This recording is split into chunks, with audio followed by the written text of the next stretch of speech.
Welcome. Assalamu alaikum wa rahmatullah wa barakatuh. Welcome to everybody who's patiently waiting in the chat. And first of all, I'd like to thank all you brothers and sisters in the chat who have been, like I said, patiently waiting. Even from this morning, I saw comments in the chat. People are very keen to see this discussion, this debate. Myself, my name is Muhammad Abu Shuaib from COVFF YouTube channel. I am actually hosting today's discussion. First of all, I'd like to welcome King Servant and give you some brief information for the brothers and sisters who've not come across or not seen King Servant before. King Servant is a born again follower of Jesus and a member of the local church which does evangelistic activity with including street evangelism, otherwise a street dawah, guys. And interesting. He preaches occasionally and has written several articles regarding Islam and Christianity. In addition to engaging in moderated dialogues and debates online, also he can be contacted privately on kingsservantapologist@gmail.com. If you guys want his email address, hopefully we can put it in the chat and where you can contact King Servant privately. First of all, let me welcome King Servant. King Servant, welcome to today's show. Appreciate it. Yeah, thank you. It's good to be here. Awesome. And of course, fine, excellent. Good to see you, King Servant, to be honest. Normally you have like a guitar in the background. What are we doing to the guitar? I'm sitting in a slightly different position. Awesome. Welcome to today's discussion. I really appreciate you. Of course, for you brothers and sisters who do not know Brother Yemeni, let me slightly introduce Brother Yemeni for those who are new to the channel.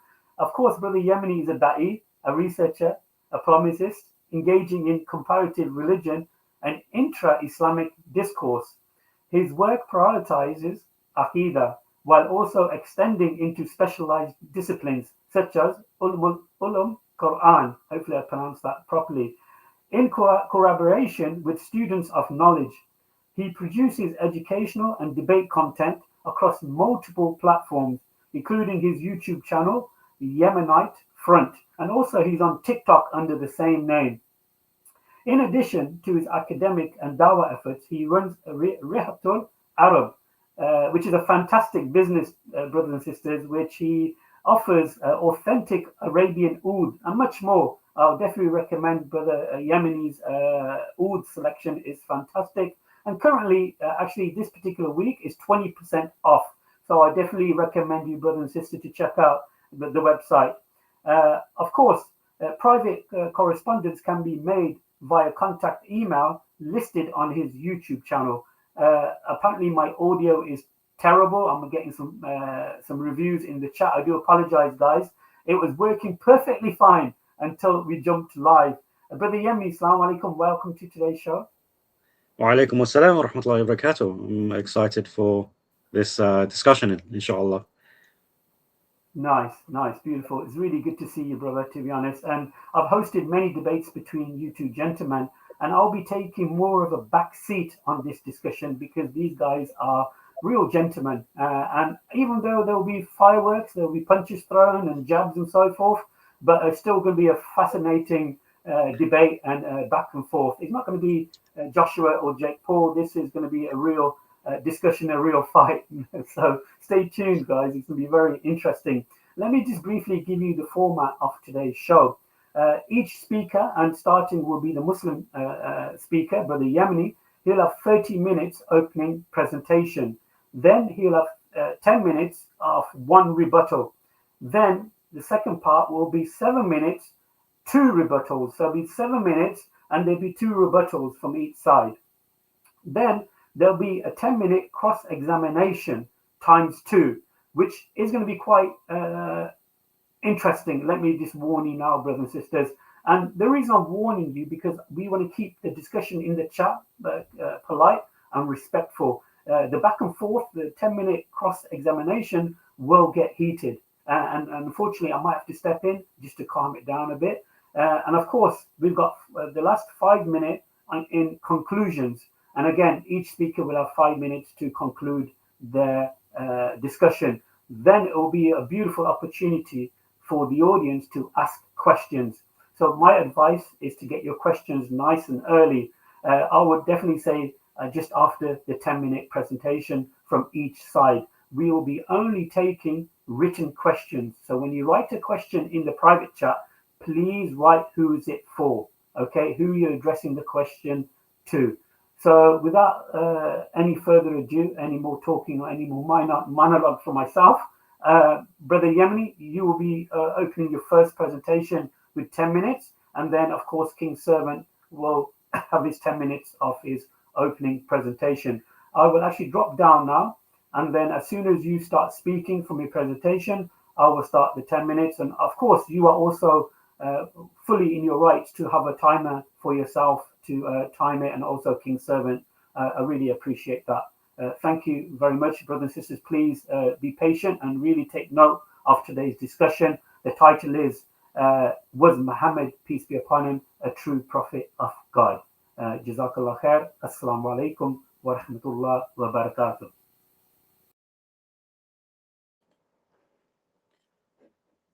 Okay. Well, before Brother Shaib starts my timer, I just want to mention to everyone that this is, even though this is a debate, I want people to bear in mind that me and Daniel, we have a history, a very good history. So despite how heated it may get, it's not out of maliciousness or hatred. Rather, it is due to the passion of the subject. So I want to mention that, inshallah. And of course, what we're about to debate can have many things that can be debated on separately, but we'll try and keep things concise. So with that being said, I'm going to share my screen. And if that's all good, Brother Shaib, I'm going, if you can start my time when I start speaking, inshallah. Yalla, bismillah. Okay, so today's debate, is the Prophet ﷺ a true prophet? Well, my approach today is going to address these four things. The historical method, because at the end of the day, this is a historical question. And we need to understand that any evidence that we bring forth is based on historical certainty as opposed to historical ambiguity. The prophetic criteria in Islam, the accusations against the Prophet, peace be upon him, as to how he came to be a prophet. And of course, the falsification tests that Islam presents to falsify him as well as the Quran. So Islamic sources, to keep this simple, considering ilm al-hadith is a vast ocean of knowledge, we can summarize it in these 6 points. It uses names and chains of transmitters, not hypothetical sources. It evaluates people down to their memory and honesty, not just the texts. It checks continuity, who met whom and when. It allows cross-checking through multiple chains to ensure reliability. And it then grades that reliability clearly, as we know, sound, weak, fabricated, amongst various other classifications. Has clear falsification. In fact, so much so that even one weak link can invalidate a report entirely. Now, what's interesting is that even Orientalists admit to this. Nabia Abbott is an example, and she mentions it seems much more likely that a strict process of selection rather than a wholesale fabrication of the isnads accounts for the bulk of the hadith that has survived in standard collections. Now, why she says bulk is because the Muslims have also preserved their fabricated reports. So this is already known to them. So an early challenge for my opponent, he would have to demonstrate knowledge on the science of hadith used by scholars to prove it is unreliable. Otherwise, it is nothing more than an appeal to authority and common knowledge. So what is the prophetic criteria? In the Quran, we have various, but these are the key ones. He's not self-appointed. He receives revelation, calls to Tawheed, has moral character, does miracles, and of course he prophesies. So let's look at not being self-appointed, because at the end of the day, we're looking at the history. So utilizing the Quran alone is not going to be sufficient. So we need to look at the history, what we know about the Prophet ﷺ.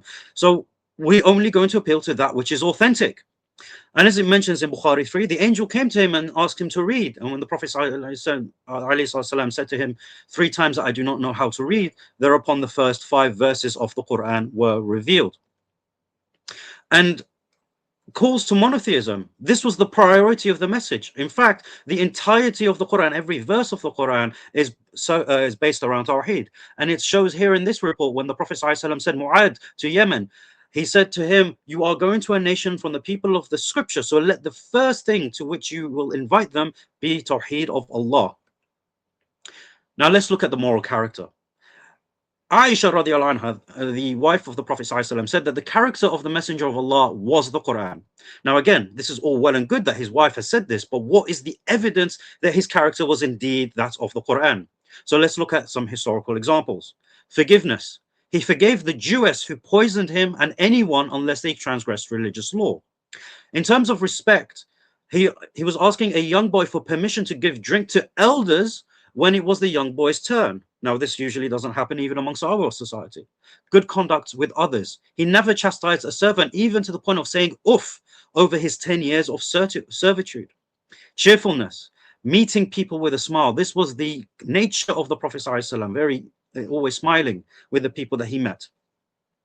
Bravery. He was on the front lines of Badr, even ahead of the companions. So this is not a prophet that was shying in the back ranks and commanding what's going on the battlefield. He was leading the battle. In terms of generosity, he gave a whole flock of sheep and goats to a single man. Mercy. He criticized a camel owner for mistreating it. And even in this hadith, he actually shows a miracle as well. In terms of cooperation, he worked hard alongside his companions. Again, he wasn't this overlord that commanded his companions what to do because he is a prophet. No, he worked hard alongside them, even to the point that there was dust on his abdomen. Wisdom. He chose gentle advice over anger when there was an ignorant mistake from a man. Chivalry. His wife Khadija radiallahu anha was consoling him after the event in the cave by reminding him of his chivalrous deeds that he did to the people prior to his prophethood. Contentment. The Prophet ﷺ was extremely content despite having little food for months and sleeping on a mat that left marks on his body. In terms of his humor, his jokes, even his jokes were without lies, and he enjoyed others' humor and pranks. Cheerful, joke, pranks, all the good stuff there. In terms of poise, he was graceful and dignified. Upholding covenants. He upheld a covenant even at his own disadvantage, because some companions were traveling to help him at the Battle of Badr, but they got held up by Quraysh, and they told him they're not going to fight, and they promised Quraysh. And when the Prophet ﷺ heard of this, he told them not to fight. So this was at his own disadvantage, in order to uphold that covenant that they took personally with Quraysh. In terms of forbearance, patient. He was patient with the harshness of a Bedouin. His honesty. In fact, with this one, his enemies testified to him never telling a lie in these two references that I have cited. In terms of justice, he would apply to justice to one of high status, even his own daughter. He did not discriminate based on wealth or kith and kin. Resolve, discipline, and gratitude. The Prophet ﷺ, he would pray till his feet cracked, thanking Allah subhanahu wa ta'ala. In terms of love, the Prophet ﷺ expressed love openly to people like the Ansar in the example given. Humility. He blended in with the companions, so much so that when someone came to ask about him, they couldn't distinguish between him and the companions, going to his humble nature, and he helped his family in the home. So that is some of the characters of the Prophet ﷺ, and there is much, much more, but of course, due to time constraints, we can only mention these 15. So let's look at some of the prophecies. Of course, the Roman prophecy. The Romans have been defeated. This happened in 614 AD, in the 4th year of the reign of Heraclius. And then it mentions fi bad'i. Now, fi bid'i, now, in a few years. Now, this word bid'i linguistically refers to between 3 and 9 years. This is a linguistic understanding, not a retroactive explanation. But what we find is that Heraclius had his first triumph against the Persians in 622 AD, putting it at 8 years. In fact, there is a Greek contemporary text that is recorded in the Chronicon of Pasha, which documents the victories of Heraclius starting in the year 622 in the Battle of Issus and the victory over Shahbaraz until the year 628 when he finally retook Jerusalem back from the Persians. So that's a fulfilled prophecy. Abu Lahab. Now, people might be saying, well, what about the fire? You know, we don't know if he's in hellfire. That's not the point here. The point here is that it demonstrates that he will die a non-Muslim. And in fact, this is what happened. He died as a non-Muslim 10 years later. Now, people might say that this is actually, you know, something that is predictable, but because there are many other Muslims who accepted Islam even though being an enemy, you know. But that's exactly the point. That is what happened, and therefore, but it would have been risky to say that he would not accept Islam. The death of his daughter. It was narrated by Aisha that he spoke to Fatima. Okay, she was speaking to Fatima, and Fatima spoke to her and said that he informed her that she would be the first of his family to follow, and on that she laughed. And of course, in Bukhari 3092, Fatima remained alive for 6 months after the death of the Prophet ﷺ. Now, people might say, oh, well, she would lived, but maybe someone else died prior to her from his family. Well, no, that is actually not the case. The Bedouin towers, when the camel herd is complete in tall buildings. Now, I think I need to explain this prophecy, because if you look in Qatar, Dubai, and Saudi, and you think that this is not a prophecy fulfilled, then your sincerity needs to be checked. But as we have seen, the examples of prophecies in the Quran and Sunnah follow a pattern in which they are accurate, specific, unambiguous, and unpredictable. These are criteria to know it is from Allah, given to a true prophet and messenger, and not a false one.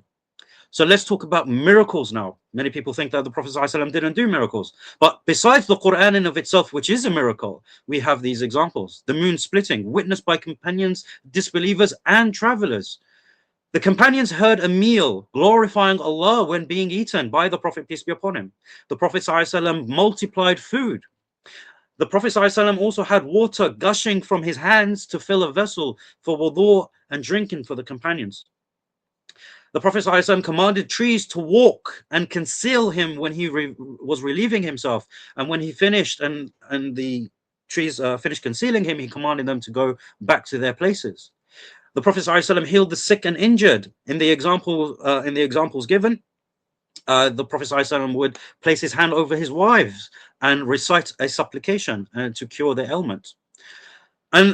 And the last example is actually mentioned in the Quran as well. A handful of dust that our Rasul took and threw at the enemies. But as it mentions in the Quran, that it wasn't the Prophet that threw that, but Allah threw and gave them victory. So these are the miracles. So now let's look at the accusations against the Prophet. For the Yemeni, that's been over 10 minutes. Yeah.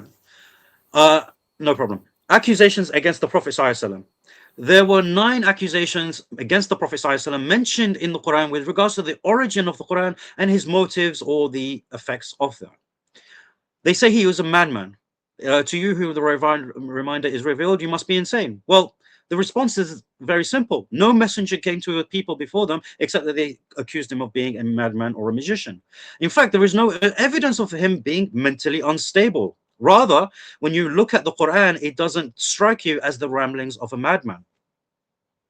A magician. That's another accusation. But they say, the wrongdoers say, you are only following a bewitched man. But hold on a second. Al-Walid bin Mughira, a leading Quraysh authority on Arabic poetry and rhetoric, heard the Quran from the Prophet ﷺ and openly admitted it was unlike poetry, sorcery, or jinn speech, describing it as beautiful, powerful, and unmatched. But under pressure from Abu Jahl and the likes of him, he later dismissed it as magic, after which another prophecy was revealed in the form of chapter 74, verse 11. But he couldn't be a magician or bewitched when it comes to the revelation, because when the Prophet ﷺ was afflicted with magic in Medina, his wife is the one that reports it to us. This was no secret. So this is not an evidence against Islam or against the prophethood of Muhammad ﷺ. Rather, it's an evidence for. There was open transparency with regards to what happened to him. In order to prove that he was a magician, you would have to show that he was either doing magic over 23 years or afflicted by magic over 23 years. And in fact, the Quran mentions that magic is disbelief. And we know the Prophet ﷺ was not a hypocrite. They also accused him of being a poet, right? In fact, they said, a poet for whom we await an ill fate.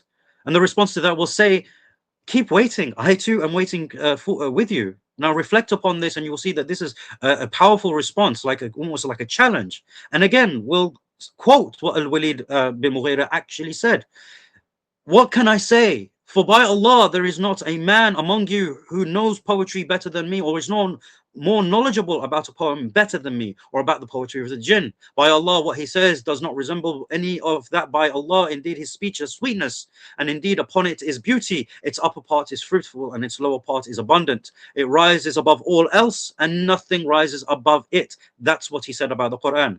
And in fact, the Quran mentions that you have not taught him poetry, nor is it fitting for him. This is only a reminder and a clear Quran.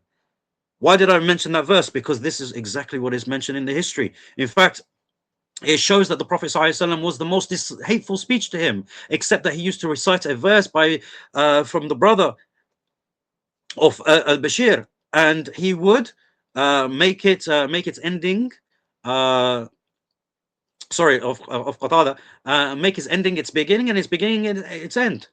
And the Prophet and Abu Bakr would tell him it's not like that. And the Prophet ﷺ said, by God, I am not a poet, nor is it appropriate for me. In fact, when poetry was required, he would appoint another a companion to recite poetry as a retortion to the Quraysh instead of doing it himself, because he had no poetic ability. But what is the Quran in of itself? In fact, what is mentioned by Al-Baqalini in his book, Ijaz al-Quran, is that the Quran differs from other forms of speech in this regard, and some claims that this is due to its rhyming phrases or that it occurs unintentionally. However, if such phrases appear in speech, they are not considered rhyme prose, as we have explained regarding a small amount of poetry, such as a single verse, a half verse, or 2 lines of rajaz meter, and similar instances where they occur. These are not considered poetry because they are not intentional. Rather, they occur subtly within the discourse. The same applies to the rhymed prose they claim and attribute to it. It is said to them, if what is in the Quran were, as you claim, rhymed prose, it would be reprehensible and undesirable, because rhymed prose, when its meters vary and its methods differ, becomes ugly in speech. But of course, this is not what the Quran is. So what the scholars, the linguists of, especially in the 3rd and the 4th century, what they say, it resembles rhymed speech prose, but it breaks all its rules. Another accusation, if it is not invented, if he himself did not invent it, it must have been taught. They say the revelations are only ancient fables, and we surely say no one is. They surely say no one is teaching him except a human. But the man they refer to speaks a foreign tongue. So since the Quran is neither poetry nor prose, and the best could not match it, like the likes of Walid bin Mughira, how could it be from a foreigner? But what about the ancient fables? As he mentions, this is the news of the unseen. Neither you nor your people knew it before this. So the Quraysh didn't know this. So what are they accusing him of? In fact, most of the stories in the Quran are Meccan. And while the Prophet ﷺ did travel, and especially settled in Medina, no Jew or Christian actually accused him of this. They never accused him of copying from them or borrowing from them. And even rather, the Jews tested him and affirmed his prophethood. We'll give 2 examples. Abdullah bin Salam tested him on 3 questions, which he said only a prophet would know, and accepted Islam based on that. In fact, a few Jews also tested him on the 10 commandments and even tried to trick him by saying these are 9 commandments. But the Prophet ﷺ caught on to that and mentioned to them the 10 commandments, which are different to the ones that we find in the Bible today. Yet the Jews said to him that we bear witness that you are a prophet, but they did not accept him. And their reason for that is mentioned in the hadith, that if we follow you, then the Jews will kill us. But what my opponent needs to do is to present evidence that shows the Prophet ﷺ sat and learned tales from anyone. Here's the problem: not only would he be able to do so, but he still wouldn't be able to explain how it was formed into the style it is, even if he produced evidence. They also accused him of being a soothsayer, right? But as it is mentioned, the Prophet ﷺ, he hated fortune tellers. In fact, a companion was trying to say, sometimes they tell something which comes out to be true. So, and the response from Allah's Messenger ﷺ was, the word that which comes to be true is what jinn snatches away by stealing, and then pours it in the ear of the foreteller with a sound similar to that of a cackle of a hen, and then they add to it 100 lies. They also accused him of being just a man. But of course, the response is in the Quran. And I don't believe my interlocutor will disagree. We did not send before you except mere men inspired by us. Did not seek wealth and power. They accused him of this. In fact, the Prophet ﷺ was commanded to say, I do not ask you for any reward. And what is the evidence of this? The Messenger of Allah ﷺ was sleeping on a mat, right? And then when he stood up, it left marks on him. Subhanallah. And when he was when he led prayer facing a camel, which was in the booty, and when he had given the salutations, he took a hair from the camel's side and said, I have no right as much as this of your booty, but only to the fifth, and the fifth is returned to you. And this hadith here mentions that the Prophet ﷺ, even when he came into power and wanted the people to swear allegiance to him, he did so with regards to what Allah subhanahu wa ta'ala has ordered and not to his own whims and desires. And he died humble and generous, so much so that he never left even a dinar or a dirham, nor a male or a female slave. Rather, he only had his mule, his weapons, and a piece of land, which even that he gave in charity. Now, the Quran, in fact, he came to unite a people, right? Another allegation that they levied against him is that he wanted to sow discord. But this religion is of one, and as it's mentioned in the Quran, I am your Lord, so worship me. The believers are but one brotherhood, so make peace between your brothers. And as it mentioned in this verse, and hold firmly together to the rope of Allah and do not be divided. Remember Allah's favor upon you when you were enemies, then he united your hearts, so you by his grace became brothers. So this is the intention of Islam, to cause unity, not division, although religion naturally divides. Now let's look at the falsification test. To produce a surah like it, to find an internal contradiction, as mentioned in chapter 4 verse 82, and to prove corruption as it has been promised to be preserved by Allah in chapter 15 verse 9.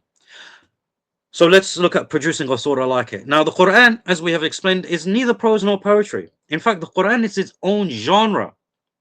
Okay, it has new grammatical construct that was not used before, new words that yet did not require definition. People understood what they were, what they meant. There was no prior literary training given to the Prophet ﷺ. In fact, and the Quran of itself is exceptionally rich in meaning, yet easy to read and comprehend. When it comes to contradictions, as it's mentioned in this verse, do they not reflect upon the Quran? If it had been from other than Allah, they would have found within it much contradiction. So let's understand this falsification test, because naturally we say that the Quran can be challenged with regards to its consistency and error and contradiction, both internally and externally. But now I'm sitting here saying, no, it's about internal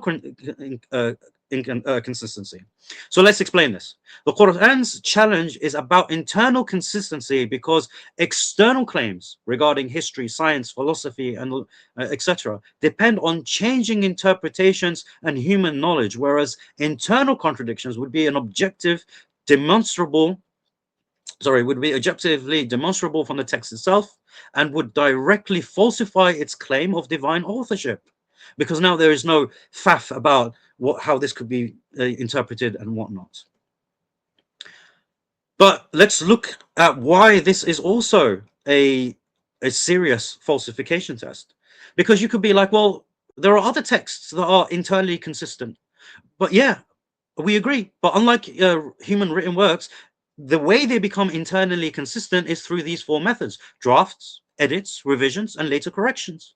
But this is not how the Quran came about.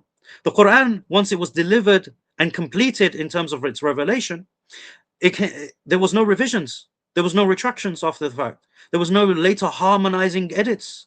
There was no competing Qurans. And in fact, it remained internally consistent and coherent for over 14 centuries. Now let's look at preserved. What is meant by preservation? This is an important question. As it is mentioned in the hadith, and it's coming from the Prophet ﷺ, each mode of recitation is healing and sufficient. So what the Muslims have understood from the very beginning regarding the preservation of the Quran is that one reading of the Quran is sufficient to call it preserved, because it is Quran. And we don't want people to confuse ahruf and qira'ah to different Qurans. The compilation of the Quran.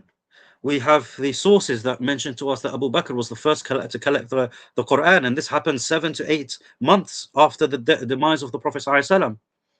And in fact, in the end, a couple of decades later, Uthman produced his 4 codices, utilizing the same committee that was utilized by Abu Bakr in order to standardize the Uthmanic rasm of the Quran.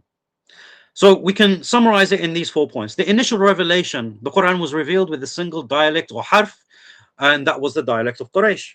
And more ahruf were revealed until it became 7, which differed in dialect and meaning. But how did the Prophet ﷺ teach it? He taught combinations of the ahruf to different companions, resulting in what we know as the qira'at. And then, of course, as we have mentioned, the masahif came afterwards, and the codices have allowed for the different readings which have been transmitted to us today, and which every Muslim has on his shelf. Now, this is an isnad example, a fraction of it, because this is the isnad of the riwayah of Warsh. Now, what you can see is 7 chains out of 144. Now, we're not saying 144 between the Prophet ﷺ and us. No, this is 144 chains between the Prophet ﷺ and Warsh himself. So you can only imagine how many it is up until this present day. But this is an example highlighting the isnad and how we trace the readings of the Quran and how it is mass transmitted. And each and every one of these are masters in the recitation of the Quran. Well, what about the manuscript tradition? In fact, here we have 5 examples from the first century, either from the mid to the late century, containing several folios and decent percentages of the Quran, which all, by the way, conform to the Uthmanic rasm.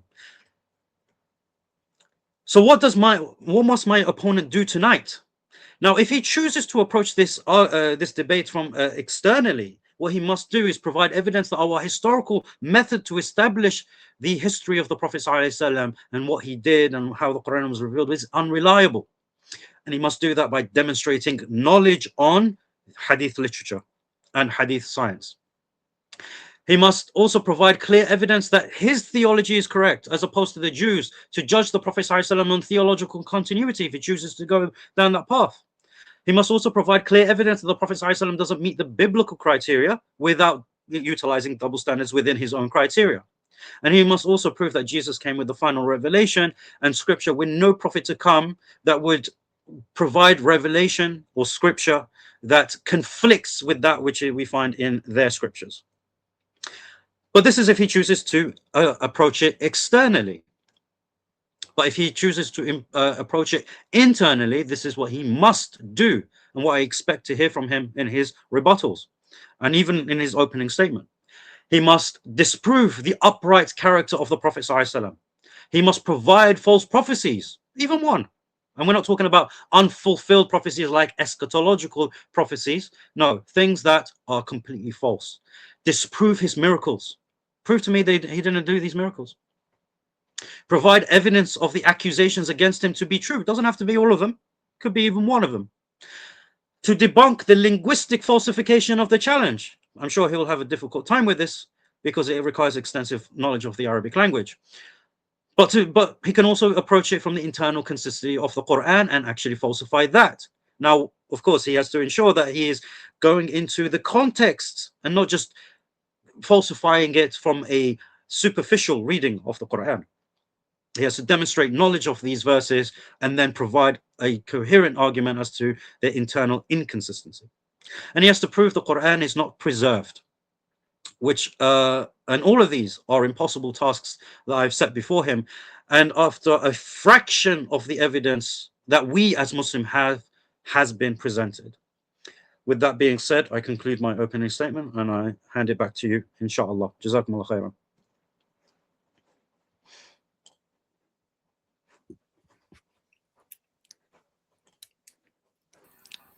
Okay, thank you for that. Hopefully my audio is good. Is my audio good?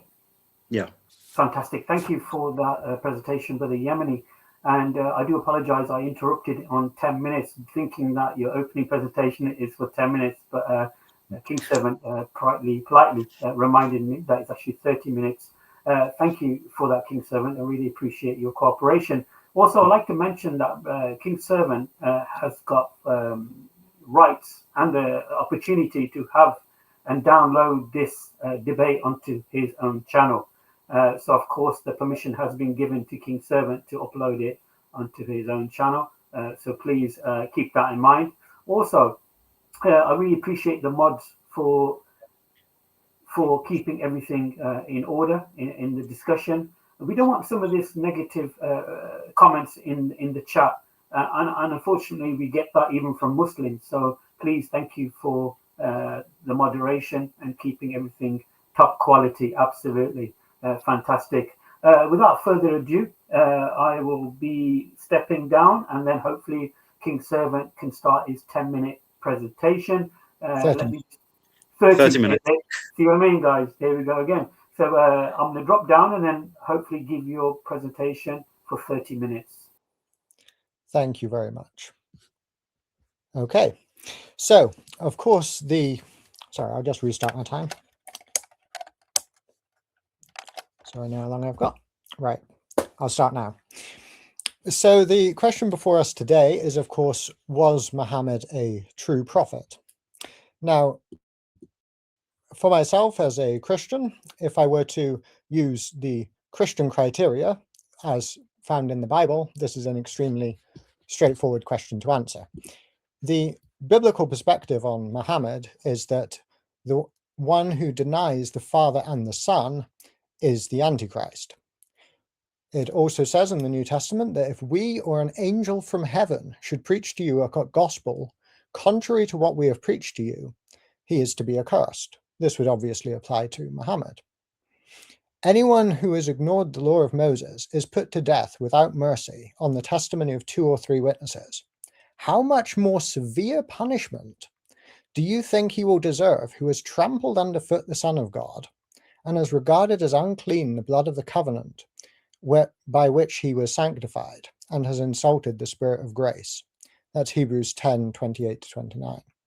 Now, if Yemeni wants me to apply biblical criteria, what does the Bible say? Is Muhammad a false prophet according to the Bible? Obviously, there's no question about that. So let's move on. Let's see what happens when we look at Muhammad from an outside external perspective.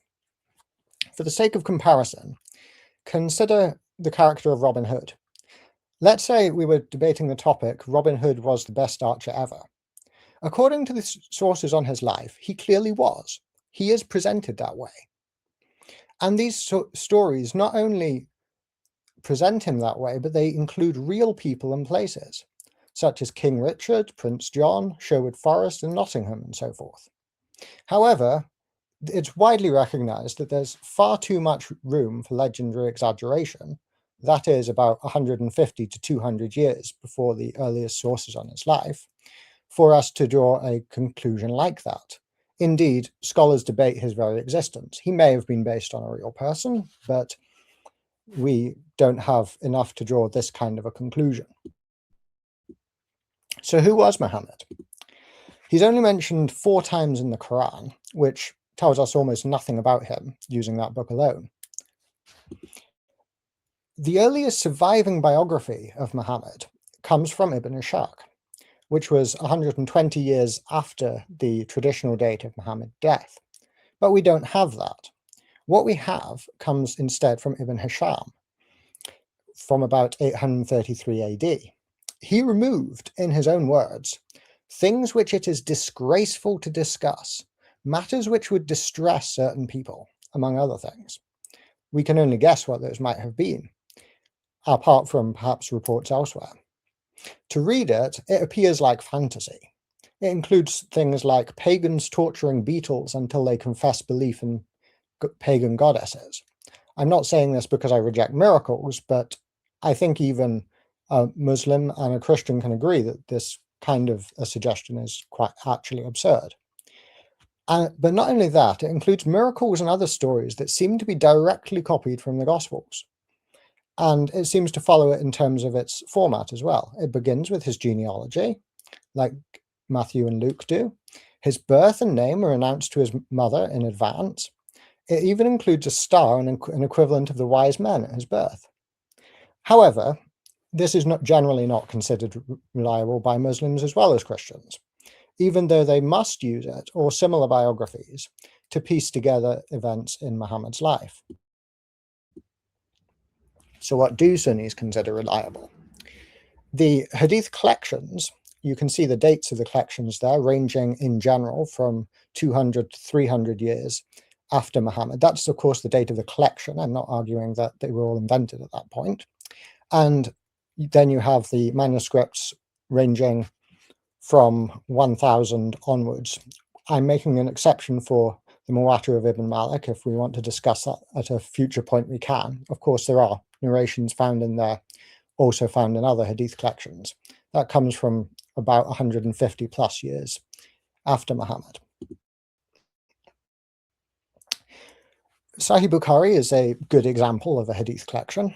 It's the most commonly appealed to one by Sunnis. This is allegedly a collection of oral reports from around 846 AD by Bukhari, who supposedly traveled around memorizing 500,000 or more tales of what Muhammad said or did, along with the chains of people who allegedly passed them down to his time. He would then assess the reliability of each person, much like Yemeni described in his opening statement. The source on how many hadith he collected together comes another 250 years after Bukhari's life, and from someone who doesn't provide any chain of narration or historical source for where he gets that number from. Now, the place of the alleged prophet. According to tradition, Muhammad was born and preached in Mecca, which is, of course, in the Hijaz, West Central Arabia. The word Mecca is only found once in the Quran, which gives no indication that it is a city in the location of modern Mecca, and there is much reason to conclude that in the 7th century there was no such major city. Manuscripts in Arabia are very well preserved in the dry environment there, yet we have no reference to such a city by friends, enemies, trading partners, or neighbors, despite plentiful references to other supposedly much more insignificant towns like Yathrib, Taif, Najran, etc. The earliest mention of Mecca, specifically, outside of the Quran, of course, is in the 8th century. There's also an unusually high rate of Persian loanwords in the Quran, which could suggest a northern source. And you can see examples of them there. There's a much lower frequency of Persian loanwords and other Arabic writing that come from Central Arabia. When we look at the Quran itself, there seems to be good evidence there that it was not intended for a Meccan audience. Crops are referenced which were not grown in Mecca due to lack of water, which of course is a major problem for providing water for people as well. In Surah 6, verse 99, it says, "He it is who sendeth down water from the sky, and therewith we bring forth buds of every kind. We bring forth the green blade, from which we bring forth the clustered grain, and the date palm, and the pollen, and the spring and pendant bunches. We bring forth gardens of grapes, and the olive and pomegranate, alike and unlike. Look upon the fruit thereof." The audience is expected to be able to see these things themselves in their own area, when they bear fruit and upon its ripening. This is not a description of Mecca, surely not. Also, regarding the ruins of Sodom, the supposedly Meccan audience are told that they pass by them in the morning and at night. Do you not understand? Now, if we were to grant a minimal level of usefulness to biographical material, which I kind of doubt that they're worth that much, we would find that the Satanic Verses incident, in which Muhammad allegedly spoke revelation encouraging prayer to pagan goddesses, the daughters of Allah, by which those prayers would then be taken to Allah, and then he claimed that Satan had cast these words upon him and he mistook them for the angel Gabriel or so forth. We find he makes statements like, "I have fabricated against God and have said on God's behalf that which he did not say.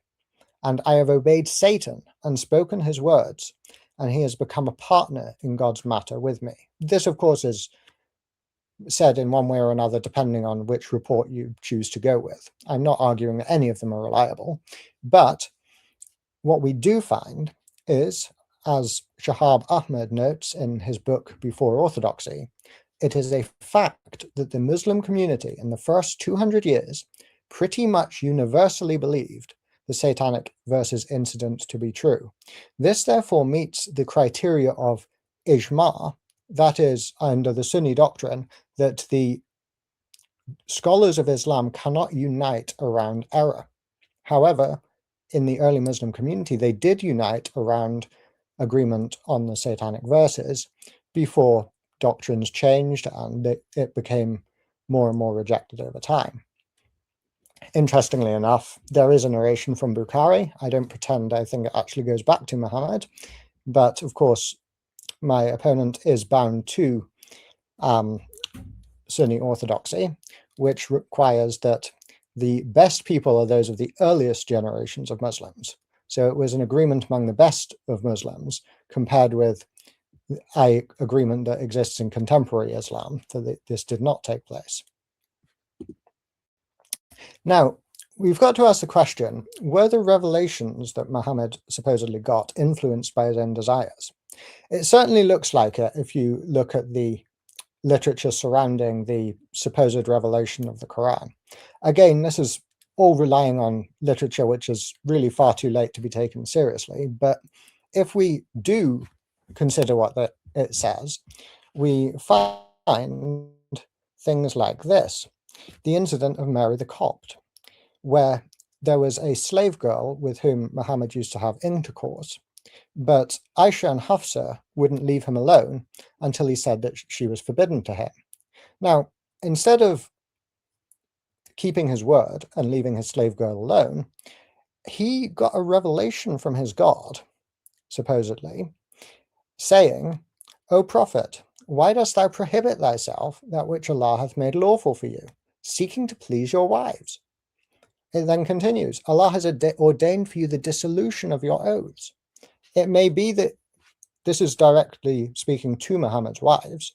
It may be that his Lord, if he divorce you, will give him in exchange wives better than you. So what does this actually mean? What are we saying happened? According to Sunni Islam, God spoke from heaven, telling Muhammad not to practice restraint, not to withhold himself from having intercourse with his slave girl, not to keep his promises. We have ordained to you dissolution of your oaths, so don't keep your promise not to do that anymore. Don't try to please your wives, and instead, God threatens them with divorce and replacement if they don't go along with this. Now, the question, of course, is, what is the best explanation of the evidence that we have available? When it comes to subjects like this, I am suggesting that the best explanation is not that God decided to give Muhammad the right to sleep with his slave girls because he just wants to give Muhammad whatever he wants, or to encourage slavery and treating slaves this way. I'm suggesting that the best explanation is that whether through mental illness, demonic influence, whatever else, an explanation that is not divine in origin makes more sense in cases like this.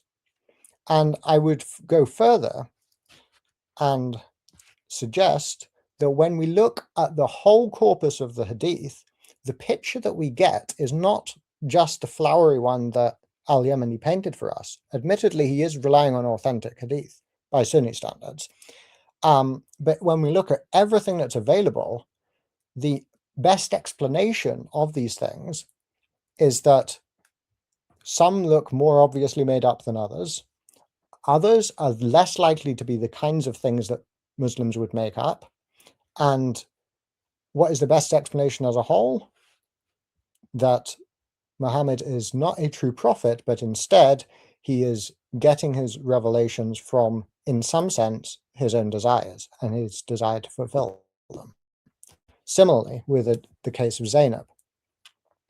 According to tradition, and I cite Tabari here and others, Muhammad saw his cousin Zainab's body.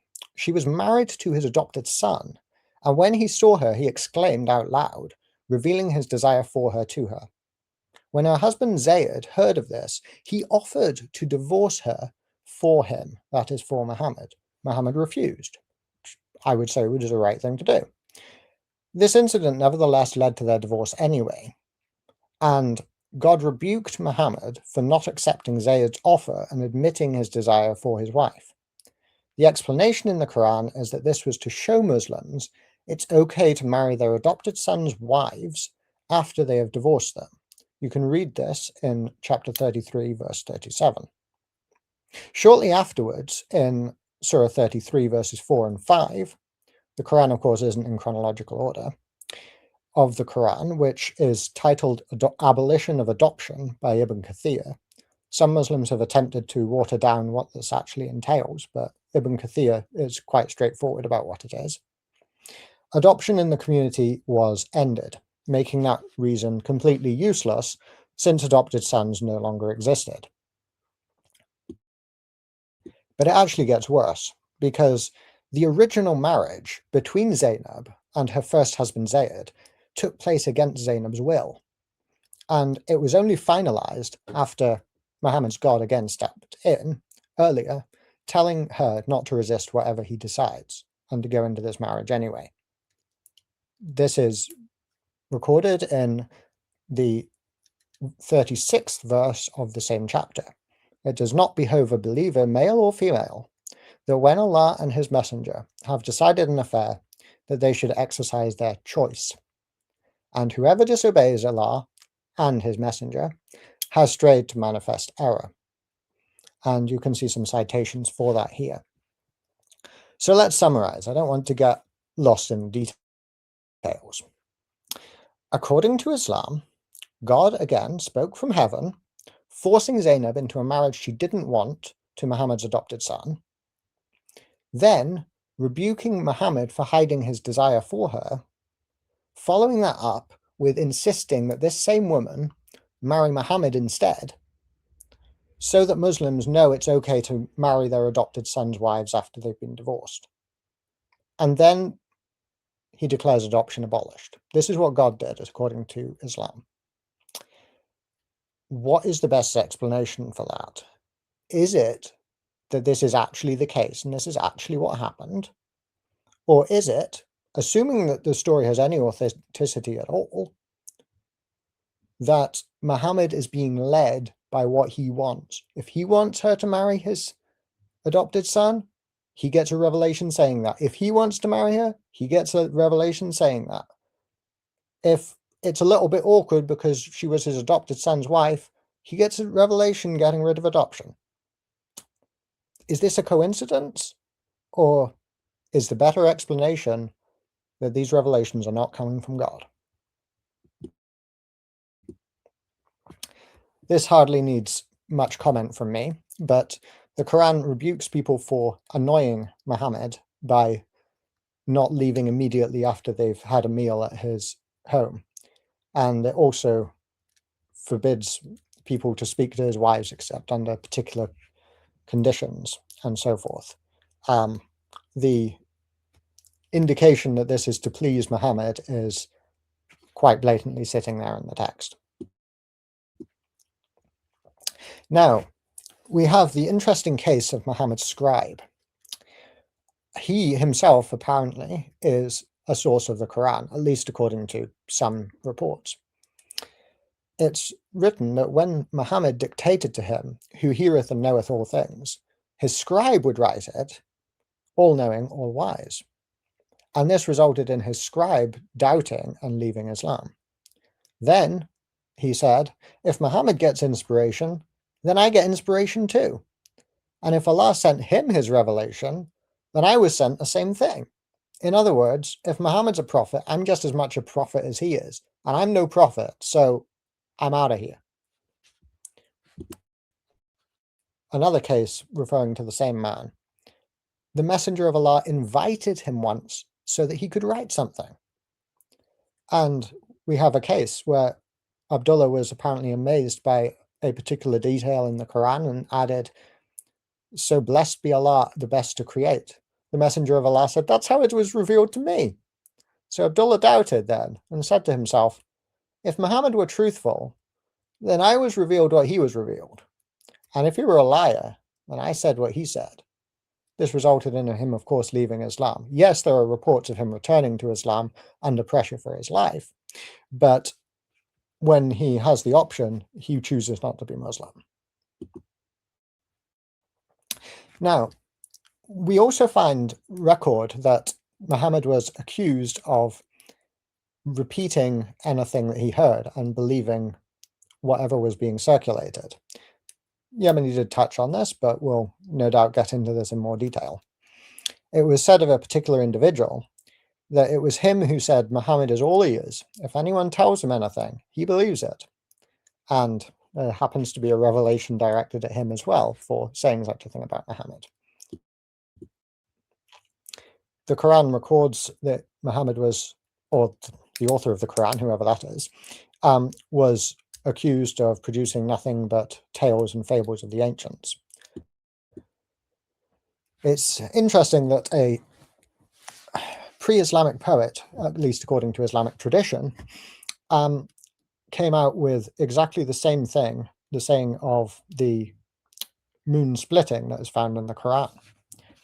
I don't know if you can see the comment at the bottom of the slide here, hopefully you can, but the one difference in the phrase is at a point in which there are several different variant readings in the Quran.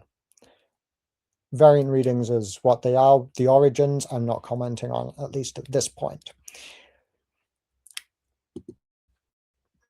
Now, let's talk about Abraham and the fire that we find in the Quran. The Quran records an incident where Abraham was thrown into a fire and God saved him. The origins of this report are exegetical, not historical. It's a story that is based on reinterpretation of the Bible, not historical reporting. The Bible records Abraham was called by God to leave a place called Ur-Kasdim, Ur of the Chaldees, and I've got the reference there. You can see on the right-hand side of the slide a picture of the ruins of that city. We know it's a city, we've dug it up, we've investigated it. Not me personally, but scholars have done this and the evidence is very available.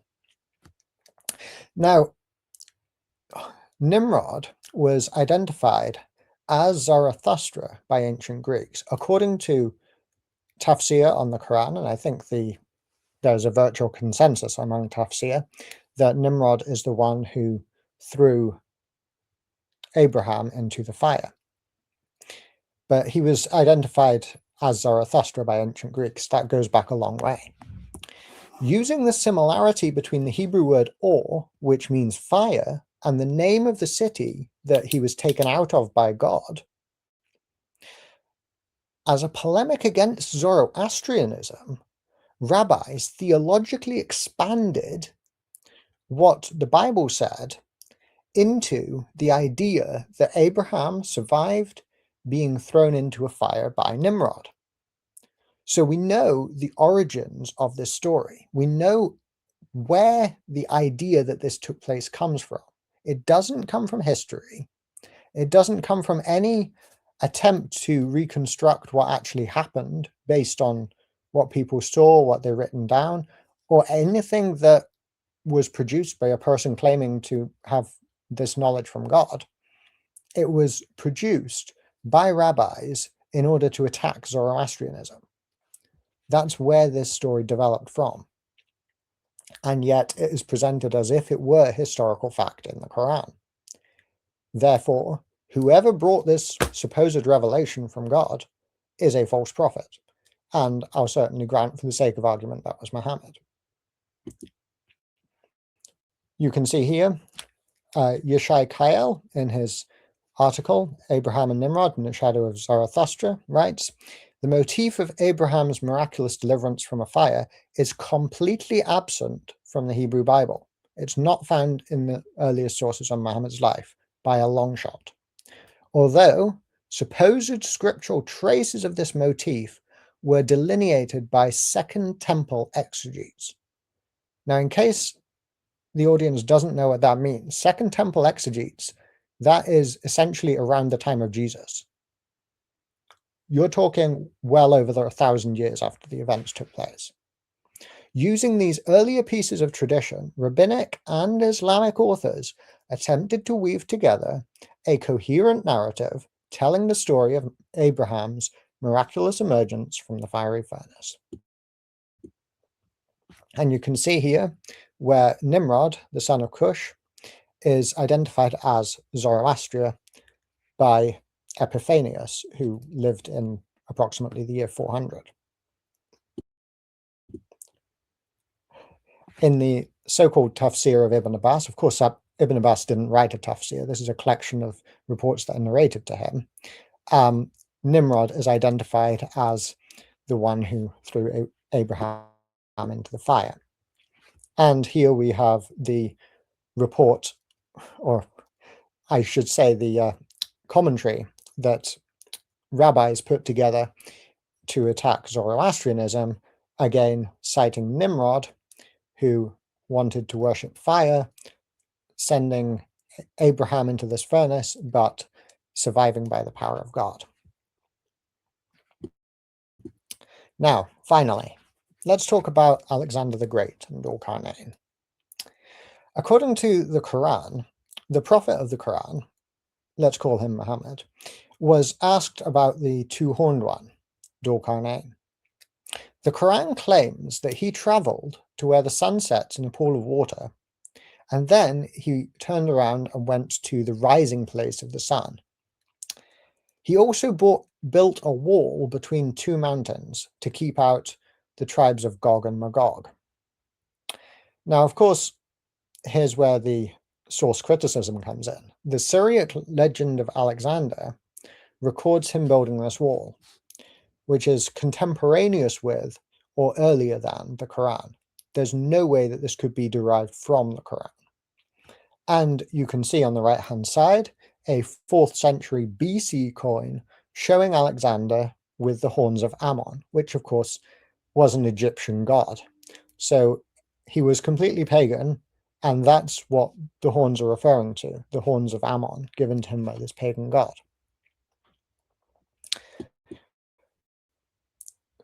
Pseudo-Jacob, who again wrote before or contemporaneously with the Quran, has a writing entitled On Alexander, the Believing King, and on the gate which he made against Gog and Magog. There's no question that this is referring to Alexander. Here we have another source on Alexander, one of the Alexander romances, which says that Alexander builds a brass and iron door to shut in the nations of Gog and Magog. And you can see on the other side, the Quran, which clearly identifies Dhul-Qarnayn in relation to Gog and Magog, building a door out of, in this case it says copper and iron. There can be no question that this is derived from or connected with any other figure than the Alexander myth of the Alexander romances. The historical Alexander did not do this. No one in history did this or was asserted to have built a wall to keep out Gog and Magog. There is no one else. This is talking about Alexander. He was a pagan, which is why so many Muslim apologists desperately want to deny that it's talking about Alexander. And this wall does not exist. There are not Gog and Magog hiding behind a brass and iron door that is keeping them out. Furthermore, no one has traveled to the rising place of the sun. There is no rising place of the sun to travel to. Once again, the Quran is reporting as historical fact things which are fictional. This is fantasy fiction where a historical figure has a legend that has developed over time. And notice, he's identified as a believer, and the Christians who are writing this end with a hymn of praise to God and our Lord Jesus Christ. The idea that Alexander was some kind of a believer is found in the Alexander romances. He was consistently identified as the two-horned one. We can see that from the coins and elsewhere. And only he can be the candidate that the Quran is speaking about here. So thank you very much for listening. Thank you for your time. And I'll be interested to see how Al-Yemeni responds to the evidence that I presented that Muhammad was a false prophet. Okay, thank you for your presentation, King Servant. Very interesting. We've got some really good feedback in the chat. Guys, keep that coming in. Questions will be taken, but only written questions in the chat. So make sure when you write a question, make sure it's addressed to the particular person that it's actually aimed for. This is going to be a very interesting moment now. Brother Yemeni will have 10 minutes to rebuttal King Servant's presentation, and then vice versa.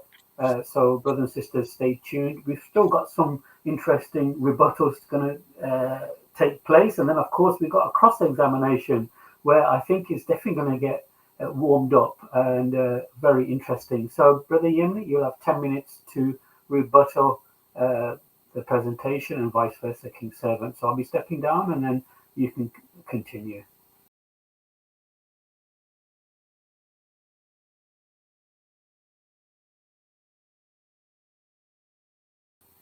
You're muted, Brother Yemeni. You're muted. Sorry, I was just so excited for this rebuttal. Right, okay, I'm going to start. Let me just reset my time here. Okay, I'm going to start it now, inshallah. Bismillah. All right, so I'm going to start with the last thing that King Servant said, which is evidence. Well, I'm sorry, but you say evidence. I've heard nothing but assumption. In fact, you even said, I believe, and let's call him Muhammad, highlighting that you are actually not sure of what's going on here. But let's address things in a chronological sense. You mentioned about the biblical criteria that Muslims deny the Father and the Son. No, we don't. We believe that who you refer to as Allah is actually, the Father is Allah, and who you refer to as the Son is Isa alayhi salam. But again, like I mentioned to you in my opening statement, you have to actually prove your theological basis to be correct before you say, because now it's just circular reasoning. A different gospel. And to ignore the law of Moses, this is very ironic, because I'm pretty sure Paul wrote that, and he's the one that ignored the law of Moses. Very interesting that you bring that up as your criteria. You talk about Muhammad ﷺ being mentioned 4 times in the Quran. This is a fundamental error. This is only by name. He is addressed many more times with his title, with various titles: messenger, prophet, say. These are all addresses of the Prophet ﷺ. You talk about the 120 years of the biography. This is until we get the biography, but that's not what I'm arguing today. I'm not arguing for historical reliability based on biography, which the authors themselves acknowledged that not everything within their literature was authentic. They themselves knew that. So this is why I relied upon authentic narrations, things that can be verified historically. Unfortunately, you didn't challenge that, but I hope you will in your rebuttal. This idea of removing distressing information. Well, I'm pretty sure that a lot of Christian apologists use information that will be quote unquote distressing, which highlights that our authentic tradition is not about that. It's about preserving information as it is, whether it's damaging towards Islam in the eyes of others or not. Hadith collections. Well, you've already admitted that you are not arguing that these are when they were made up, rather they're compilations. So I'm not sure why you brought it up in the first place. You did mention about Bukhari, and about him memorizing the 500,000 hadith, but I'm not sure that you actually quite understand what's going on there, because when we talk about the 500,000 or 600,000, this is actually in reference to the chains of narration more than the reports. It's not 600,000 individual reports. It's more about the isnad than anything else, because that is what verifies our history. In the Quran, you went down a very unusual route. You tried to argue that Mecca didn't exist. And you mentioned chapter 6, verse 99, which is not referring to Mecca. Very superficial research will tell you that this is not referring to Mecca. And about the place of Solomon, that you see the place of Solomon. This is a general linguistic device used by the Quran. In fact, the Quran also mentions about seeing things that mankind don't see. Have you seen how Allah has subhanahu wa ta'ala has held up the skies? This is not something we see, right? So you've got to understand Quranic language, and unfortunately you've demonstrated you don't know that. The satanic verses. Now, what's interesting about your argument is that you said that the Ummah will be united upon, would not unite upon error, and we are in complete agreement. But where is your evidence that the Ummah, or the 3 generations, as you put it, actually agreed that this is an authentic narration? Provide me a single source from any of the companions or their students that, had a consensus among them that this is an authentic report. In fact, every single report of this is actually fabricated. Now, you said that one of your arguments against the Prophet ﷺ, or as you say, let's call him Muhammad, because you're not even sure who the author is, but then you go to argue that this is about him. Again, very confusing. You talk about the incident of the honey. Now, first and foremost, you need to understand Islam, right? I feel like this rebuttal is more of a lesson than anything. In Islam, if you make an oath which is not a good oath, you can actually retract it. Okay, so this is something that's permissible. When it comes to Zainab, you mentioned 2 inauthentic reports. So I have to ask you, did you check the authenticity of these reports? The idea that she wasn't, that she did not agree to the marriage is an inauthentic report, and the one that mentions that he lusted after her is an inauthentic report. The idea of annoying the Prophet ﷺ, in fact, this is actually used for Islamic learning. When it comes to guests should not overstay their welcome. And at the end of the day, what's wrong with Allah prioritizing his prophets with regards to certain matters? You also spoke about not speaking to his wives. Well, actually, this is a thing for all Muslim men. We do not allow other men to speak to our wives without, just willy-nilly. So this is a teaching for the Muslims, as well as an instruction regarding the Prophet ﷺ. You also mentioned 3 reports, 2 of them regarding Abdullah ibn Abi Sarh. Again, newsflash, they're inauthentic reports. Okay, and the funny thing is that you provided a report that actually refutes you. The one that mentions that he was a scribe in Mecca. Guess what? Abdullah ibn Abi Sarh reverted in Medina. He became a Muslim in Medina. So how could he be even a scribe for the Prophet ﷺ in Mecca? This is a fundamental 80s argument that has been refuted decades ago. Now, you try to compare the moon splitting to pre-Islamic poetry.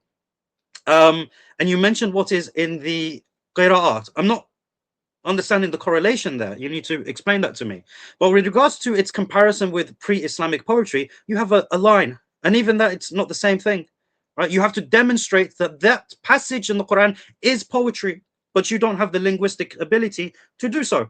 So again, you should stick to things that you can actually argue and evidence, because I'm yet to see any evidence from you, King Servant, unfortunately. With regards to Abraham and the fire and its origins, because it is mentioned in the Quran in chapter 21:69, you say that this has been developed by the Jews. Well, you don't have any evidence that it was developed by the Jews. That's simply your earliest source of the material. So you assume it is developed at that point in time. You also mentioned Ibn Abbas, quoting, again, a source that you know is not written by him. Now, what's interesting about the source that you quoted is that we know that Ibn Abbas quoted from the people of the book to fill in gaps with regards to what is mentioned in the Quran. But Ibn Abbas himself didn't say that this is what do you call it, that this is 100% how it happened or anything like that. He doesn't make that certain claim. This is simply a good an interesting exercise to fill in the gaps that are not as important with regards to our religion and learning about it and benefiting from it. Alexander the Great, you said before or contemporary. Which one is it? Are you not sure about your sources? You said that we deny this because Alexander was a pagan. Well, no, actually, we deny that there is a link between them because there is no historical link between the Prophet ﷺ and the Alexander Romans. You need to establish that link. Prove to me that the Prophet ﷺ actually heard this story. Don't assume things. Another absurd argument is that you said there is no war. Well, what if God doesn't want us to see the war? What if that's its purpose? It is not to be seen until the time comes when they are released. It's a very, very silly argument. And again, the rising of the sun, I'm only going to address it because you said it. It's from his perspective. It's from his perspective. Now, also, when it comes to this idea of fiction and myths and everything, don't you know that there is a common saying that myth is usually has roots in truth, right? So there must be some truth behind it, but then later it got mixed up with different things and then fell into myth and legend. So why are you going to assume that this is something that you need to provide evidence, which you don't have? And this is the problem that you have with your methodology. So yes, this is everything that you've mentioned, and I have a minute and a half to spare. So I'm going to donate that to you, King Servant, because I think you need it for your rebuttal against mine. Because, like I said to you, I have given you an impossible task, and I wait to see your response. Okay, thank you for that response, King Servant. When you're ready, you'll have the same amount of time. If you want more, Brother Yemeni has been generous enough to give you a minute and a half extra, so you can have 11 and a half minutes to take up your rebuttal. Let me know when you're ready, and I'll drop down.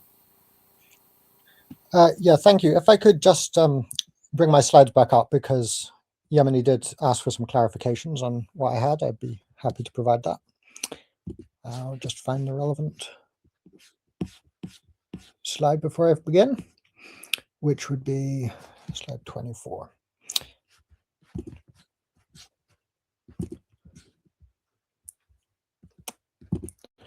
Right. Yeah, I'll begin now. Thank you. So, Yemeni was asking me regarding what the comment I made about Karat and Imru al-Qais. So the text is, as you see on the screen, the arrow is drawn near and the moon is split. And this is identical in the Quran and in the writing of Imru al-Qais. The only difference between them are invariant readings that are different depending on which Qur'an you read. So the text is not fixed in the one place where they don't match perfectly with each other. So that was the point that I was making there. So hopefully that's clear.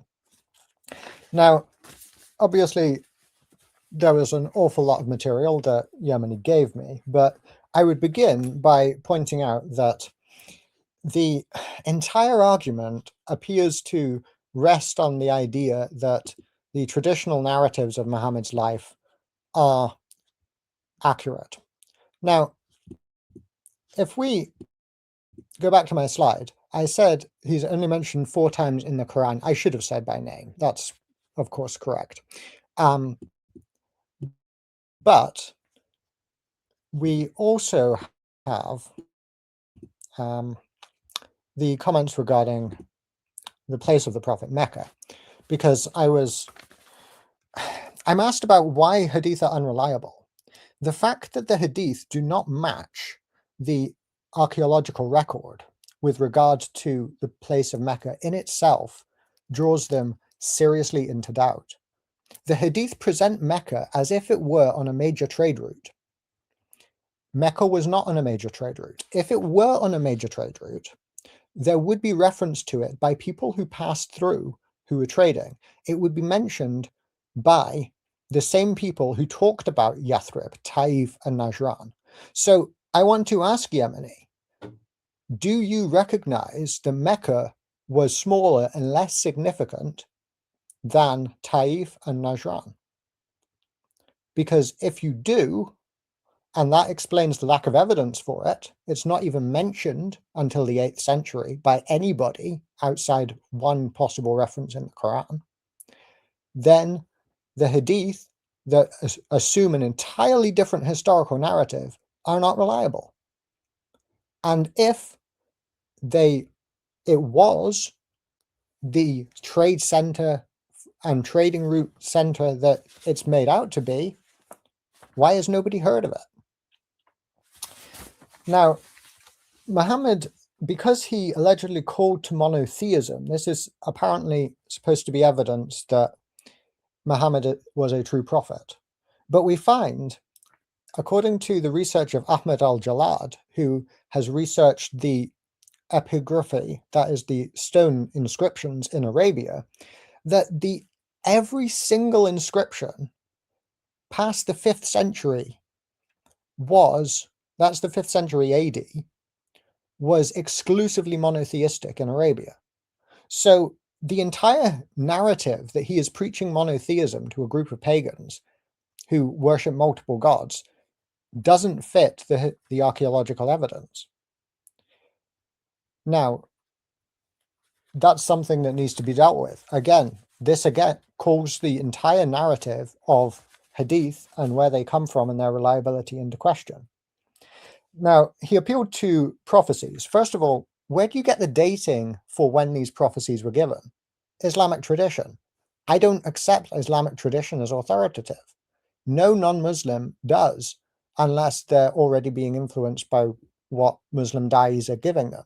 Non-Muslim historians don't take the traditional dating of the Quran for granted, which you have to do in order to say that this prophecy was made at the time you claim. Also, the time gap is 3 to 9 years. That is a reasonably long length of time.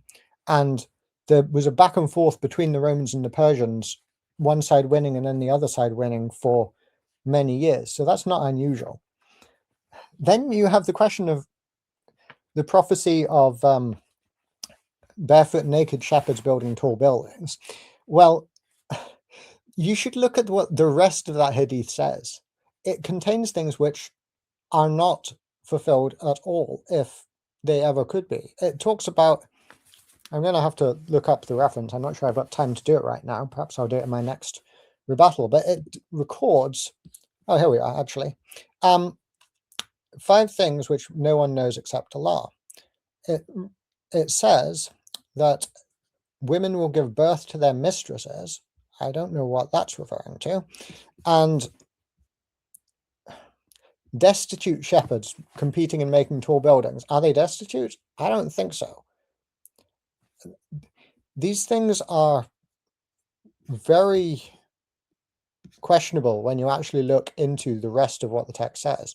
They're not barefoot, they're not naked, they're not destitute, they're not even shepherds anymore. And yeah, they're competing in making tall buildings. That's the one thing that's actually relevant. The women giving birth to their mistresses, not the case. As far as prophecies as well, it was interesting because Yemeni actually brought the hadith on the slide that jinn apparently sneak into heaven and listen to what Allah's plans are and then go and tell fortune tellers what's going to happen. But they mix in falsehood with the truth. By even an Islamic standard, you can't use this to judge if Muhammad is a true prophet or not, because not only does there appear to be falsehood mixed in with it, as I pointed out, but the jinn could have snuck into heaven and then ran back with a shooting star being shot after them to tell him as a fortune teller what was going on. I'm not saying I believe any of that, but it's not even a good criteria by your own standard. 3 questions that only a prophet knows. You never said what those questions were, Yemeni. The first meal of paradise. I forget the second one, but the third one is, why does a child resemble the father or the mother? I'm not sure I even want to say that live, but it's whichever one is first during sexual intercourse. That is what determines whether a child resembles the father or the mother. These are the questions that only a prophet would know, apparently. There's only one of them we can verify, and it's false. And at the time, they couldn't verify any one of them. I'm not even saying that I think Muhammad said this, but if he did, was not a good reason to accept him as a prophet. Very good reason to doubt it. Now, I've been given the opportunity to argue that the Quran is not from God based on contradiction. So let's do that. It's not a challenge that can't be met, so let's do it. Is the Quran clear or not? According to a variety of verses, it is clear, and some go even further and say that it is clear with every verse explained in detail, or this sort of language.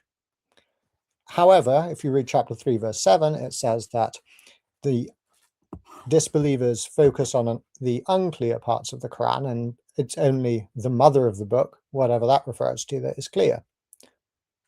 Ironically, that's not awfully clear. I mean, the mother of the book may be a reference to specific parts of the Quran, but I'll leave that up for grabs. Furthermore, are Christians polytheists or not? Actually, I hate the translation polytheist. Are they mushrikun or not? Are they associated or not? That would be a better way to translate it. According to some verses, yes, we are. We are called that. According to other verses, no, we're not. We're distinguished and separated from them such that, according to Muslim jurisprudence, you may marry you may not marry a polytheist, but you may marry a Christian woman. That means they are not polytheists. That is a contradiction in the Quran. Same thing, interestingly, with is Muhammad a father to Muslims or not? It is denied explicitly in the Quran, but in a variant reading, it is recorded that he was a father to them. That is the Qur'at of Ubay ibn Ka'b, and you can find that in Yusuf Ali's footnote, page 1104. Now, I'll just make a couple of final comments on the preservation of the Quran while I've got 30 seconds left on the clock. And you will find that in the narration by Abu Musa, I think it's Sahih Muslim 6666, but I'm going off the top of my head, could be wrong. He is speaking to the people of Basra and mentions 2 chapters that were forgotten. And this is not a good thing that they were forgotten. My opponent will doubtless say that they were abrogated, but I'm going to have to wait for my rebuttal period to address that if he decides to. The same can be said of many other narrations which record missing parts of the Quran over time. Okay, thank you for that rebuttal. Brother Yemeni did give you extra minute and a half. I don't know if you heard that prior to you starting. Are you happy to stop, or do you want another minute and a half? We can stop here. I think it's an opportune Fantastic. moment. Thank you for that. I'd like to just remind the audience, there's well over 200 people watching. Please don't forget to like, share, and subscribe the stream. And yeah, just share it with your friends and family on social media. You know, of course, this is very beneficial. So we need to share the dawah, and you must play a part in this contribution of learning and education on both sides. Even though you're a Christian or even you're a Muslim, it's still an education, a learning process for all of us. But now we're going to a very interesting. I'm assuming we're going to have another 10-minute rebuttal. So stay. Brother Yemeni, it's 7 minutes for our second rebuttal. Okay, not bad. So we're going to 7 minutes now, times 2. So, brothers and sisters, stay seated and look forward to Brother Yemeni's rebuttal, and of course, King Servant will respond soon after. Brother Yemeni, I'll be stepping down, and then you can begin. Sure, inshallah. I will start my time now. All right. So, as expected, there was no actual evidence presented by King Servant for my opening presentation, nothing but assumption. But let's address what he mentioned in his first rebuttal. He said hadith is different to what we find archaeologically, right?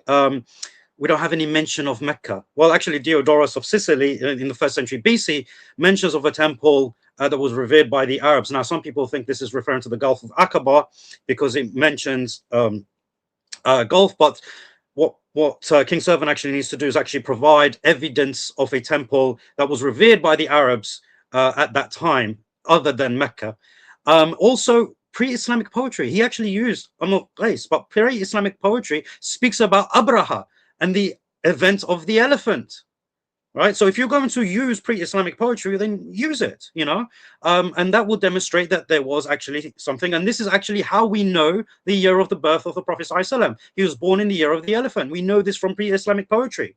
But again, you're looking at Mecca, which is a city that is constantly being developed. The Haram itself has been constantly developed, and it's now at a size that actually exceeds the boundaries of the original city. So when you talk about looking for archaeological evidence, obviously you won't find it in that particular space because the haram in of itself already expands so much of that space. But then he says there was no archaeological evidence, but then says, but there was archaeological evidence of only monotheism in the 5th century. But again, you're not referring to Mecca, you are referring to other parts of the Arabian Peninsula. Mecca in of itself is a continuously developing city, unlike other regions of the Hijaz, which have things being preserved. And then talk about tradition, dating. How do we know this? Well, we've already established this is from the Isnad system. We trace it all the way back. Ilm Rijal. You are the one that has to disprove that, which you haven't yet. You haven't proven this. When you talk about not understanding women giving birth to its masters, it's in reference to the disrespect of children. So when mothers will give birth to children who then grow up and disrespect them and order around as if they are their masters. When you come to the Bedouin prophecy, and the fact that you had a contention with it astounds me, because at the end of the day, you only went off a translation with regards to some sort of meaning put in. If you actually look at the Arab text, it doesn't mention they are naked. You have to look at the Arabic text. I mean, we have Google Translate. You can put it into Google Translate if you want to get a fairly accurate reading of it. You know, we've got technology at our hands. You should use it. What else did you mention? Oh, yes, the hadith of resembling the parents. You thought I didn't quote it because it's something that is, falsifies the Prophet. Actually, it was on the screen, but for the sake of time, I skipped over it. But let's address it now, considering you've brought it up. There is actually no scientific demonstration of this. No one has actually gone forward and actually studied this. So it remains unfalsifiable to this point. Unless you can provide some scientific discourse that actually shows that this is not the case, you don't actually have anything. Because at the moment, the only thing that is proven is regarding genetics, not regarding who first, mixes falsehood thing. But you're talking about this is a category error. We're talking about prophecies, and you're talking about the mixing of falsehood by the jinn with regards to historical information. And have you not seen your category error here? The Quran is clear, and you mentioned that this is referring to every verse. The Quran doesn't say every verse. In fact, you gave me the reconciliation. An internal contradiction means things that can't be reconciled.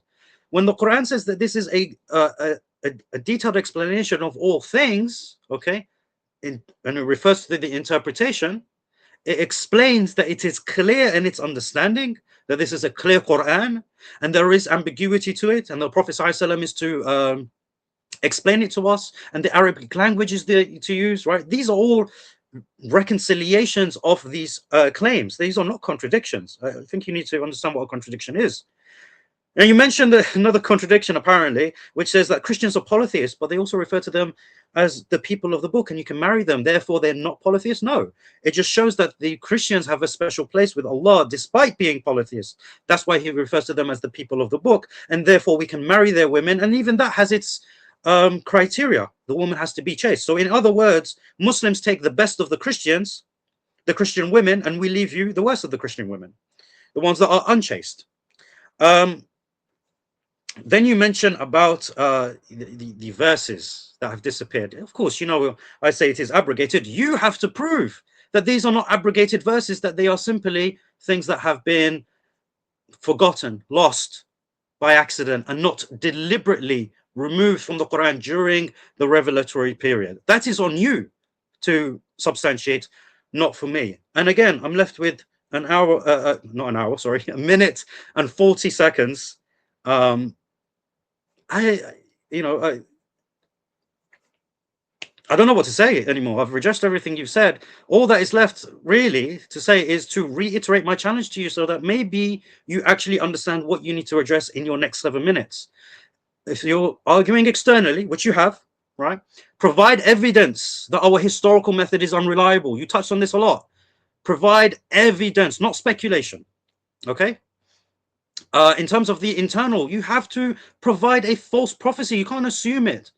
Disprove his miracle. Don't be like, oh, well, we don't know when this was said. Prove that this was said after the fact. Don't give that thing. You need to stay on point here.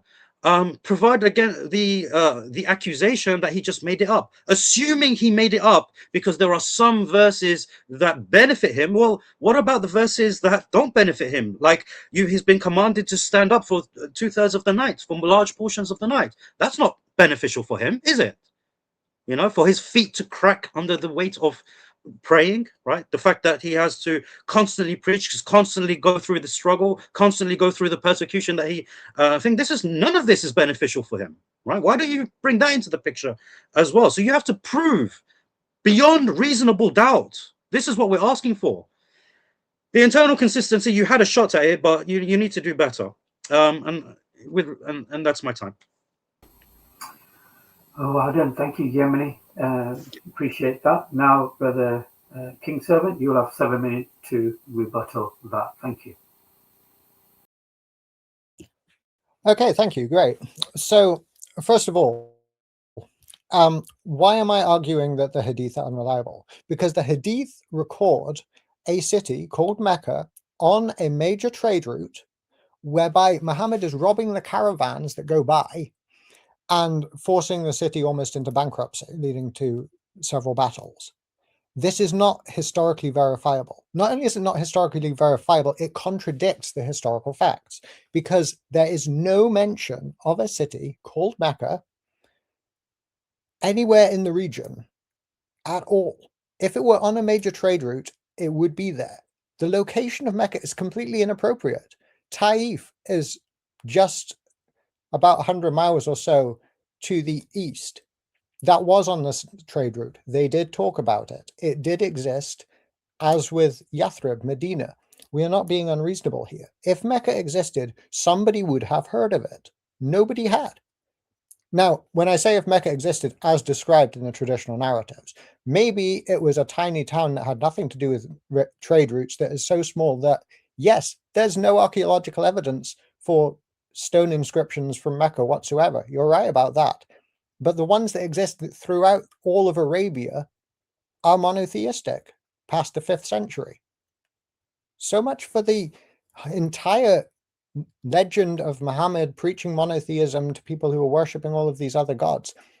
Maybe there was still some remnants of pagan worship left, but it was not dominant in Arabia at the time whatsoever.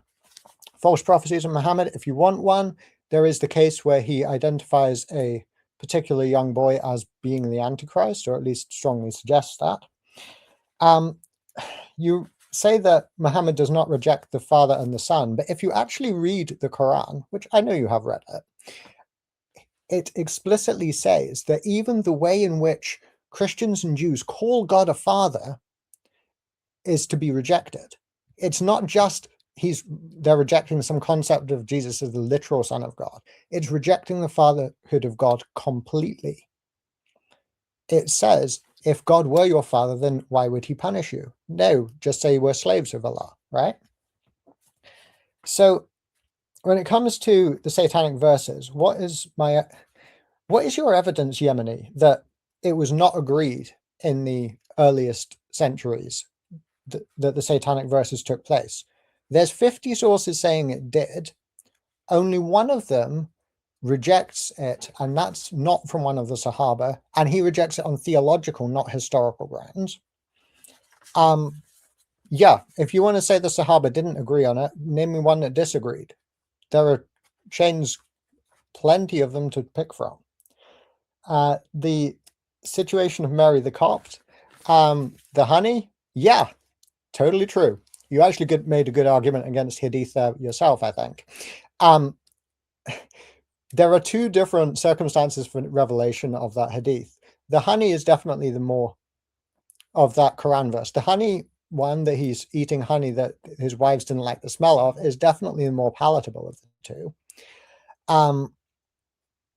Two contradictory Hadith about the revelation of the same Quran verse is one of the criteria which Joshua Little gives in his 21-point summary of why Hadith cannot be trusted.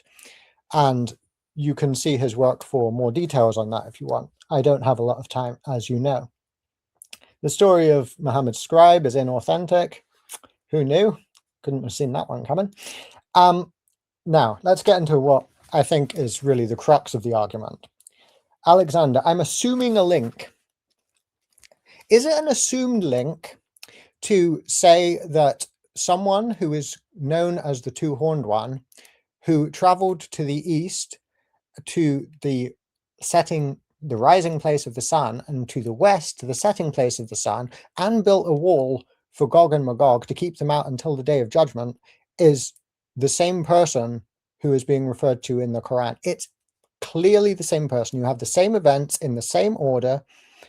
Name me one other person in history before Islam who is said to have built a wall to keep out Gog and Magog and to have two horns.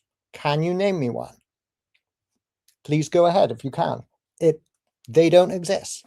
Only one person fits this description, and he fits the same events in the same order as the Quran. This is how derivation of a story is proven historically, not based on a narration saying that Muhammad heard this story from a Greek who read the Alexander Romance. That's not how history is done, Yemeni. It might be, if you want to perpetrate myths and traditions and legends, it's not how we do history to determine where a text comes from and what influenced it. Likewise with the fire. I did not assume that it was made up. I demonstrated how it was made up over time through the link between Zoroaster and Nimrod, and also through the play on words of Ur of the Chaldees and Or of the Chaldees, the fire of the Chaldeans. This is where the story comes from. It did not happen. We know it did not happen because we know why they created this story. They did not create it because they thought it happened historically. They created it because it was a useful polemic to attack Zoroastrians with. And it has no basis in the historical record. It was developed over time and ended up in the Quran. What you claim is a revelation of God. And the same can be said of the Alexander romances. Do we know they predate Islam? Every single scholar who has written on the subject agrees that they predate Islam. Before or contemporaneous, I'll define what that means. The years 570 to 630. There is not enough time for the writing of the Quran and the circulation of it for Christians to take an Islamic story, put it into Christian writing, strip it of its Islamic theology, and present it as though it were completely Christian, not even mention Islam once. Nobody thinks this happened except apologists trying to defend Islam. Okay, that is spot on. 7 minutes. Thank you, King Servant. Now, Brother Yemeni, you will have another opportunity of 7 minutes, and then, of course, King Servant will finish off after yourself. If I'm not mistaken, you're muted. I thought, is it a third round of rebuttal, or we're going straight into cross-exam? No, you said times 2, so you got another 7 minutes each. Oh no, that's like times 2. That means I got 7 minutes, he's got 7 minutes. That's what I meant by times 2. All right, okay. Sorry. That's my fault on how I've communicated that to you. It's all good. I'm just so intrigued in today's discussion, and I'm sure the audience is responding likewise. It's been really interesting. Some good points being made from both sides. Now, this is going to be a very fascinating section of today's discussion, is the 10-minute of cross-examination. Brother Yemeni, you will have 10 minutes to start off with, and then King Servant will respond with 10 minutes to respond back. But on this particular segment, I will stay on the screen just to make sure that we're staying on topic and not speaking over each other, because I know it's going to get quite heated. So I'll mute myself, but I will observe patiently and watching you guys, okay? Sure, no problem. All right, so I believe I've got 10 minutes to grill you in this segment, and then you'll have 10 minutes to attempt to do the same. Right, I'll start my 10 minutes now, inshallah. All right, so Daniel, I really want to get into the crux of this, right, with regards to historical reliability. Can you provide concrete evidence that the isnad system is an unreliable historical method? Oh, for sure. If the Isnad system were reliable, it would not report a Mecca on a trade route which never happened. We know it never happened because of the historical lack of evidence for Mecca by its trading partners and enemies and friends, and the Romans who supposedly entertained the leader of Mecca. That would exist if hadith were reliable. Yeah, okay. I mean, that's not actually a demonstration of the ISNAD system. This is an assumption based on external evidence. I'm asking you about the ISNAD system itself. Does the ISNAD system, is it a poor methodology for establishing history? You need to demonstrate that. Can you do that? Yeah, it's a poor methodology because it results in absurdities like a city that, as I described. Okay, I'm gonna approach this from a different angle, because in order, I don't think you really understand what's going on. What do the terms tashif, idrab, shudud, and idraj mean, and what are their function? I don't know. Okay, so these are. I'm not going to comment because I can't really comment, but just Sure. I assume it's got that's something fine. to do with Isnad criticism, but I don't know. Well, So yeah, but you don't know what they mean. Okay, fine. So we'll move on to the next question. I'm going to ask you about some things which you try to shift the burden of proof for. Is the satanic verses? Prove to me they're authentic. Oh, I'm not. What's your evidence that they're authentic? I'm not claiming they're authentic. What I'm claiming is that the early Muslim community believed they were authentic, and that's a problem for you. Okay, fantastic. What is your evidence that the early Muslim community believed it was authentic? Because there are 50 different references to it with different chains of narration. Not that there are 50 different chains of narration referencing that go back to the Tabi'in. I don't claim that they go back to the Sahaba, even though they're claimed to have. And never once is it disputed on historical grounds, only one occasion based on theological grounds. Okay. Does the amount of reports signify that it was believed to be authentic on its own? Given the complete absence of contrary reports, yes. No, you're incorrect. Okay, so that's not a question. we just wanted to, yeah. The other thing that you shifted the burden of proof on was Alexander the Great. Can you provide a link between Alexander the Great and the Prophet, peace be upon him? A conclusive one. Oh, this isn't the historical Alexander the Great. This is the mythological creation. I'm not asking about the history. I'm talking about the story itself, historical or myth. Can you prove evidence that the Prophet, peace be upon him, came to know about it in order to put it into the Quran? Yeah, because he recounts this myth with the same characteristics in the same order as found in the Alexander romances. That's not a coincidence. That is the evidence. And this is the kind of evidence that historians use to show when one story is derived from another. Not the kind you're asking for. Sure. Do you believe similarity equates to borrowing? Yes, if it's the same events in the same order, with the same characteristics and the kind of thing that we've seen. I wouldn't necessarily use the term borrowing, but it's derivation at least. I think the Quran is engaging with what is known in its context. I don't think it's necessarily, you could use the term borrowing, I suppose. It depends how you're using it. Okay, so borrowing then. Okay. Would you, considering you are utilizing the naturalistic explanation, would you apply this criteria onto your own book? So if you have something in the New Testament and it's similar to something in the Old Testament, would you say that this is a borrowing of the New Old Testament historically? Probably yes, because we don't have the same problem with our scriptures using sources that you do. We don't have a problem with the idea that Luke might be alluding to something in Isaiah when he says that this happened in the life of Jesus, for example. We think that makes the book all the better. Okay. Yeah. Well, at least you're being consistent. At least you admit that your scripture is borrowing from earlier material.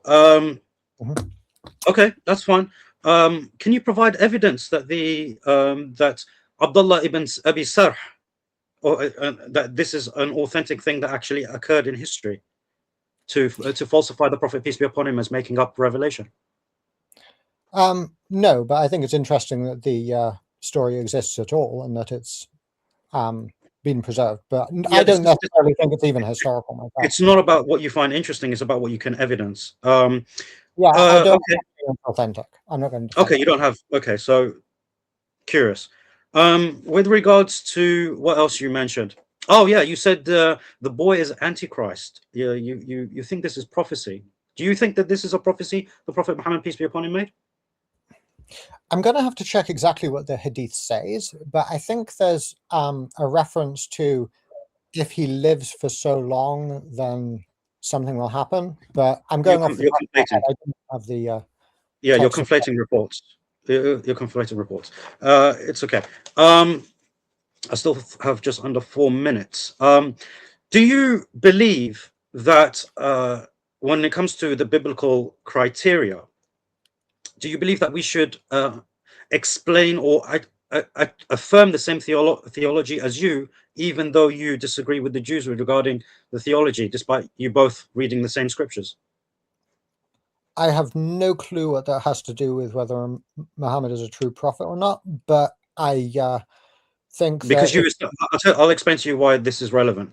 Because you, in your opening statement, you started off with biblical criteria, denying the Father and the Son, different gospel, and the law of Moses. This is biblical criteria. So why should we accept your criteria, considering your theology is that from the different to that of the Jews, even though you both read the same scripture? Why should we as Muslims accept that? Oh, I'm saying why I, as a Christian, reject Muhammad as a false prophet, and that would apply if you want me to apply what you would call Christian criteria, biblical criteria, being consistent as a Christian. Then I'm going to use the New Testament, which is what I quoted, which is rejected by religious Jews. Would you not think that this is circular reasoning if you're just utilizing what you believe in? Oh, for sure. I mean, it would only be if you are trying to say, King Servant, you're a Christian, you're critiquing us, you need to do it from within a Christian worldview. That's what it would look like. It would be open and closed case within 2 minutes. But I'm guessing you want to go further than that, which is why I did. Yeah, no problem. When you mentioned chapter 6, verse 99, do you believe that this is in reference to Mecca? As far as I'm aware, yes, it is. It's definitely a Meccan surah, and I think, yeah, I think it is. Although I'm not asking whether it's a Meccan surah, I'm asking whether it refers to Mecca. Yeah, other people who live around it, based on what I'm aware of, that is the case. But I know you're insisting otherwise, so I'd be open to see what you've got there. Well, I'm not going to make a comment on what actually. Yeah, I know you can now. Maybe in a statement. Yeah. Okay. Let me ask you this: why is it that the majority of your evidence that you presented today was from inauthentic sources? Why do you do that?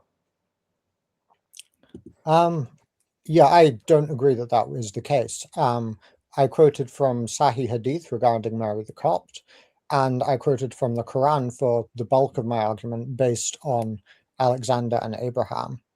I do not accept the statement that the incident with Zainab and so forth is inauthentic. It comes from Tabari, sure, but I don't think that that makes it inauthentic by Sunni standards. I didn't see evidence presented that it was based on fabricated chains or anything of that nature. Yeah, well, I'm not referring to the Quran because the Quran is, what's being tested. I'm talking about the historical material, right? And yes, this is why I said most of the evidence, not all the evidence. So, were you aware that these reports were inauthentic by Muslim standard?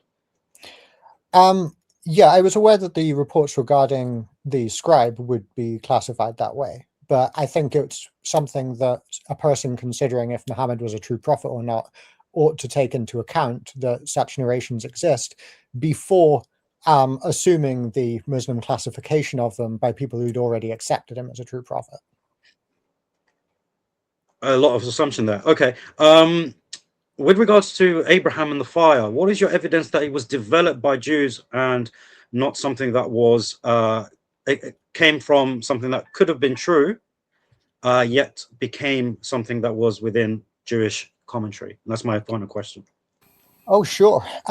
Well, I referred to Yishai Kael's article on that, which in which he says the motif of Abraham's miraculous deliverance from a fire is completely absent from the Hebrew Bible, and it's developed from traces of this motif, which find their way in through Second Temple exegesis. So I demonstrated the wordplay, the association with Nimrod and Zoroaster, and so we can trace quite clearly where this story comes from and how it developed over time into what you have in the Quran. Sure. I mean, I don't think that adequately Okay, answers the question, but that's fine. Thank you for that, gentlemen. Hopefully, we're going to hand it over to King Servant. King Servant, your time will start as soon as you ask the first question. Okay, yeah, that's great. So can you name me, Al-Yemeni, one figure from pre-Islamic tradition who built a wall to keep out Gog and Magog, had two horns, and traveled from the Far East and the Far West, and was known as a righteous king, other than Yeah, Alexander? sure. Yeah. Dhul Qarnayn. Dhul Qarnayn means the two-horned one, right? Yeah, you asked me for a figure. I gave you Dhul Qarnayn. You said other than Alexander the Great, I gave you Dhul I Qarnayn. said it's pre-Islamic literature. Oh, pre-Islamic? No, there isn't one. Okay. When it says in Surah 18, they ask you about Dhul Qarnayn, should that be understood that people are asking about a figure that they've heard of before and are making reference to? Of course. And is there any other figure that you have any reference to who that might be, who did these things that I described? No, but the report you're referring to, they don't mention it was Alexander the Great either. They just mention the two-horned one. So I get this is a shifting of the burden of proof on your part. So the two-horned one was used as a designation for who in pre-Islamic Arabia? It wasn't limited to Alexander the Great. If you look at the early sources within around the 3rd, 4th, and 5th century, there were other figures that were referred to as two-horned.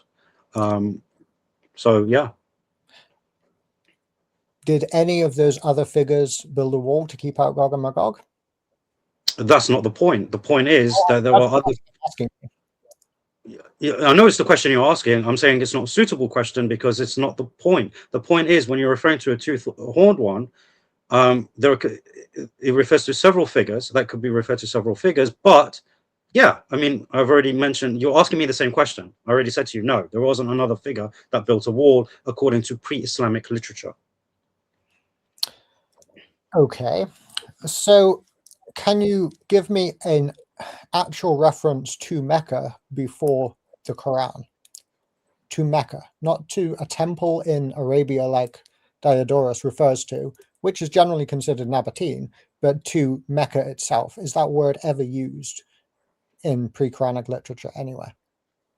That's an exact word fallacy. You're asking for the exact name, especially when cities were known by different names. Even the Quran mentions that Mecca was known as Becca at one point, right? Now, Diodorus, my quote of Diodorus, I asked you the question which you didn't actually address previously, right? You're the one again shifting the burden of proof when it comes to Diodorus. So I think you should have addressed that. Does Diodorus mention the term Mecca? I already said to you, that's an exact word fallacy, right? Asking for that particular thing is not suitable. Right? I never claimed that. I said, name me another place that was revered, another temple, which is a place of worship, revered by the Arabs other than Mecca. That was the thing that you failed to provide. I perhaps I'll do that in my closing statement. So are we to understand then, that what was Mecca trading in? What were the goods that they were trading? Patricia Kroner brings up the question. What would that have been? Various things. They traded in silk, in spices, in rugs. This is all mentioned within our authentic historical sources, which you failed to disprove as unreliable methodology. Doesn't Patricia Kroner directly address the trade in silk and in spices in her book Meccan Trade and the Rise of Early Islam, saying that this trade was no longer profitable in the 7th century? Yeah, well, what's her sources for it? Because all you're doing at the moment is an appeal to authority. You're not actually providing the primary evidence which she uses to say that it's not profitable. There is no authentic tradition that says this was not no longer a profitable business. In fact, we do also know from the authentic historical sources, which you haven't used, that what was also profitable for them was the trade in gods. So this idea of paganism was something that was profitable to them as well. Is it not the case that every single religious inscription from Arabia after the 5th century AD is exclusively monotheistic, according to Ahmad al-Jalad? I haven't read all of his works. It was upon you to provide evidence of that, not just to simply claim it. So I can't comment on something you haven't provided evidence for. Okay.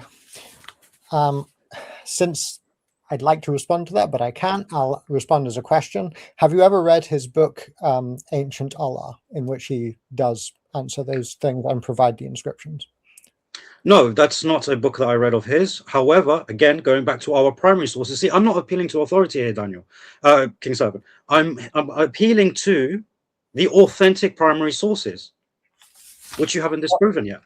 And finally, what is your evidence that the forgotten chapters of the Quran mentioned at Basra were abrogated? Is that just what Muslim scholars say, or do you actually have narrations? Oh, this is narrations of the abrogated. These are authentic narrations that are traceable and independently verified to establish that these were abrogated verses during the revelation itself. Because after the Quran, after the demise of the Prophet ﷺ, there wasn't nothing went missing from the Quran. Absolutely nothing. You would have to provide the evidence of that. Is it not the case that, according to the narration supposedly by Aisha, that the verses of adult breastfeeding were being recited at the time of Muhammad's death when they were eaten by the sheep and gone missing? I'm glad you brought that up. Yes, because this was a verse. These were verses that were abrogated close to his demise, and as we know, news doesn't travel as quick as it does today. So there was some people that were still reciting it due to the fact that the news has not yet reached them that it was abrogated. Are there any narrations saying that these verses were abrogated? Yeah, this is from Aisha radiallahu anha. She mentions it was abrogated explicitly. And is it not the case that you still have abrogated verses in the Quran elsewhere? Yeah, this is one of 3 forms of abrogation. They're not all the same type of abrogation. You should know that. And where is it that these 3 forms of abrogation were developed? Was that developed by a Sahaba or by later scholars? It's not a development. All 3 are recognized in the Quran. They are simply categorized as such in order to provide easy explanation. So in the same way as Tawheed and the 3 principles of Tawheed, it's not something mentioned by the Prophet ﷺ or the Sahaba. It wasn't categorized that way, but it was categorized by the scholars based on information from the primary sources, i.e. the Quran. Where is it that the Quran recognizes the category of abrogation abrogation in recitation, but not in ruling? Yeah, because we have the examples, so that's where it is. So, for example, the one of wine, that shows the abrogation of the ruling, but not the verse. When it comes to chapter 4, verse 15, it mentions in the report of Umar, where it comes to the abrogation of the rule, of the verse, but not the ruling, with regards to stoning, and the one that you brought as an example. So these are the 3 forms. So, are Christians polytheists? Yes. Are you allowed to marry a polytheist? With regards to a Christian, yes, because Allah subhanahu wa ta'ala gave the people of the book, despite their shirk, a particular category, a particular position amongst mankind. and therefore we are allowed to marry their women and eat their meat, providing certain conditions are met. Are you allowed to marry the women of polytheists according to the Quran? No, not idolaters in the sense outside of the people of the book. No. How does? I'm sorry, I can't ask you a question. I wanted. Yeah. So, do I have any time left? I don't know. It seemed like I got a 1 minute warning. 1 minute. Okay. There you go. Thank you. So let's see now. Yeah. Do you have any of the Sahaba that you can name as rejecting the satanic verses? All of them. Can you provide? In fact, I'll expand on my answer quickly, because even you mentioned that these reports go back to the Tabi'is. So if you are saying that they go back to the Tabi'is, asking me about the Sahaba doesn't actually make sense, because it didn't come from them. Is it not the case that according to Dr. Yasser Qadhi, I know you love him,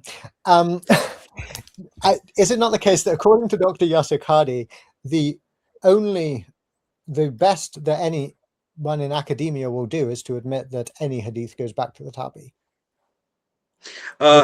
Exactly Sorry, but appealing to Yasser Qadhi just goes to show your desperation and your questioning here. No, it's not about what Yasser Qadhi thinks or anything. It's about what the primary evidence provides. And actually, no, it doesn't go back to the Tabi'is. If you actually look at the critical scholarship, they would say that it goes back to the companions, but they would not attribute it back to the Prophet, peace be upon him. Okay, perfect ending. Appreciate that. Brothers and sisters, we're coming down to the last stages. We've got 5-minute conclusions from each speaker, and then it'll be a chance for the audience to ask questions. We'll be only taking written questions, but when you write a question, make sure who's it addressing to.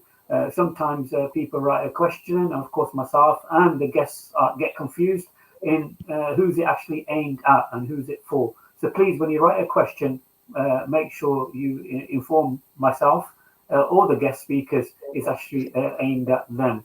So the next segment, brothers and sisters, is the 5-minute conclusion. Brother Yemeni, you did start, so of course you will begin your 5-minute conclusion, and I will step down, and then you can start your 5-minute conclusion.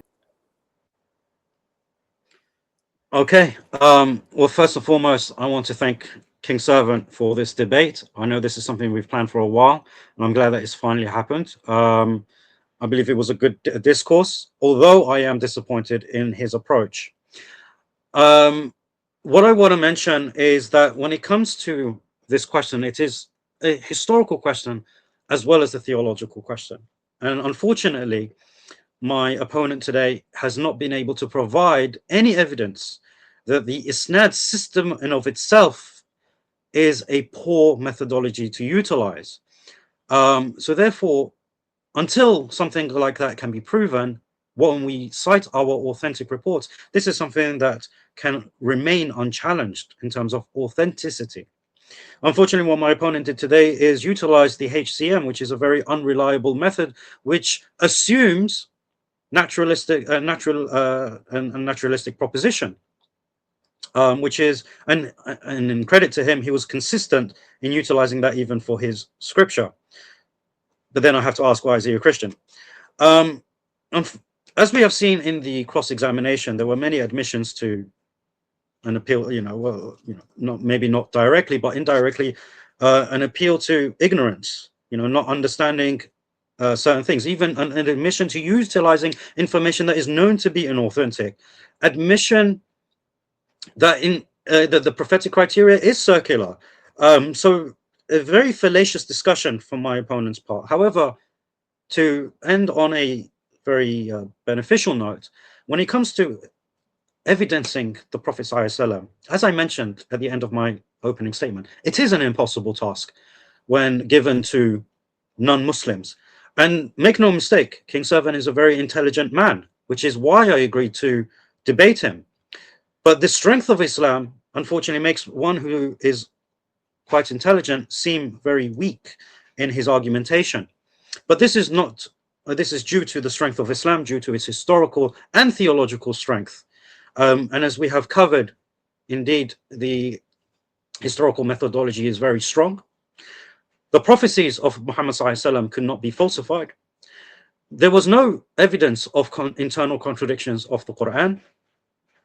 There was nothing to actually debase the Prophet ﷺ with regards to his character. And there was no evidence of being able to produce a chapter like it, and all the other criteria that I have mentioned.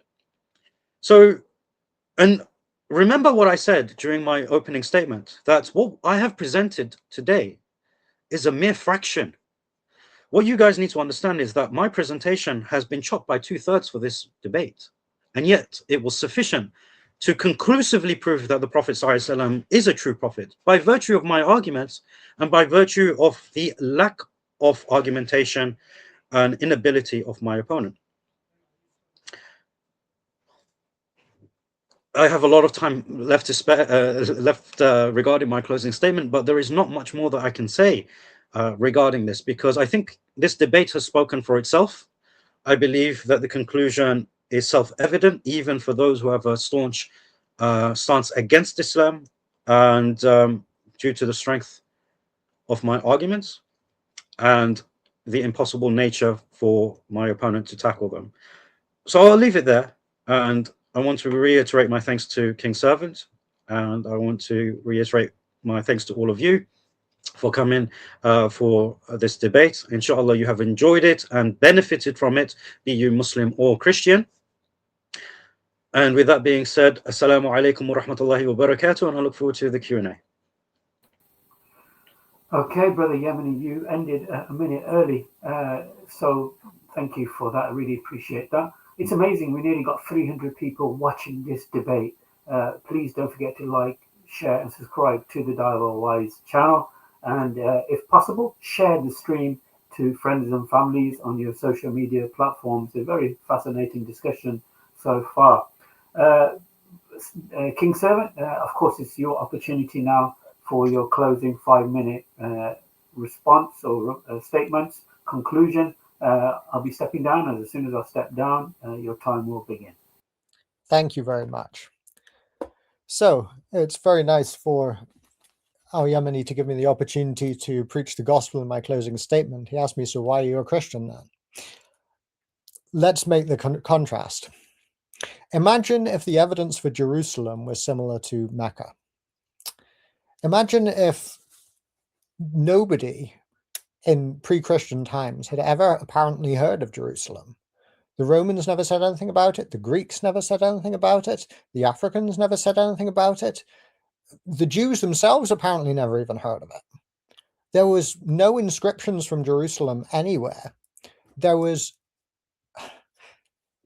We don't have this problem. You can go to Jerusalem. You can see that it is there, with scholars unanimously saying, yes, this is the pavement that was built by Pilate with his inscription on it. This isn't a conspiracy. This is what is widely accepted. Even Bethlehem is better attested than Mecca. Nobody before the 8th century, except one reference in the Quran, ever mentions Mecca. Diodorus does not cut it. He's talking about somewhere in the north of Arabia, in the Nabatean district, which incidentally is where a lot of scholars think the Quran actually came from. Maybe it was even talking about Petra, who knows? The Bible is an intertextual book. Yeah, it refers to sources before, and it uses the quotations, it is written, when it's referring to scripture, and it leaves those quotations out if it's referring to the writing of a pagan poet or something.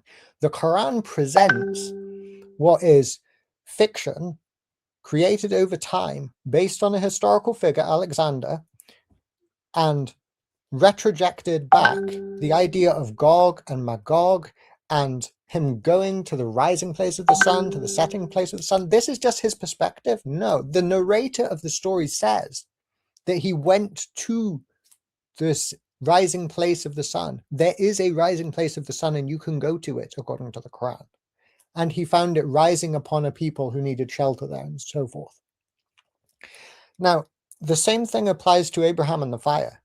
Prove to me, like, give me a narration saying that Muhammad got this story from a Jew who told it to him. Is this seriously where we've come to? Nobody does history this way. Nobody, except Muslims trying to defend Muhammad, does history this way. How do we know hadith are unreliable? You can go listen to Joshua Little for that if you want, or you can compare what they say to the external evidence. Everything that Al-Yemeni presented comes from within the Islamic tradition. If the Islamic tradition is false, or if it's not acceptable by historical standards, which it's not, nothing he said counts for anything. For example, Joshua Little writes on page 17 of his book, The Hadith of Aisha's Marital Age, that hadith are unreliable, that any given matan cannot be taken at face value as an accurate datum from the first Islamic century, and that any given isnad cannot be taken at face value as an accurate record of matan's provenance, cannot be seriously contested, for multiple reasons. What Yasir Qadi said was, nobody in the academy affirms the Muslim Sunni science of hadith. Nobody. It is considered to be completely discredited. I'm just being factual. End quote. Now, I could have attacked the character of Muhammad. I think every Muslim in the audience knows that I could have, and probably everybody else listening too. I could have talked about the people he murdered, the slavery, taking people's wives, having a 9-year-old child bride, which he got a vision of that was given to him by God, allegedly, again. But the question is, take a step outside. If you saw a community basing themselves around a figure that they were telling these kinds of stories about, all of them, which stories would you believe? Which stories would you think that were authentic if you saw a community basing themselves around a man with the same characteristics that we find from Muhammad? But we don't need to do that. It doesn't align with history. It doesn't align with reality. I'm grateful to Yemeni for correcting himself when he's made mistakes in the past publicly. A lot of people wouldn't do that. They'd just blag it. He doesn't tend to do that, and I appreciate that. But what I want him to do is I want him to recognize that the biggest mistake of all, the biggest error, is accepting Muhammad as a true prophet. And I would invite you to turn from him to the Lord Jesus Christ, the one who can save you from your sins. Thank you very much. Okay, thank you for that, King Servant, and I really appreciate you guys keeping this cordial discussion in this type of manner. It's been very beneficial for the audience. I'm just going to highlight some of the questions, but unfortunately, majority of the questions, of course, are aimed for King Servant. We've got to be fair, okay? So if there's any questions for Brother Yemeni, please write it in the chat. I've got about 7 questions so far for King Servant, and these are super chats. And of course, Brother Yemeni, you will have an opportunity also to respond to the question if you want to, or you can withhold.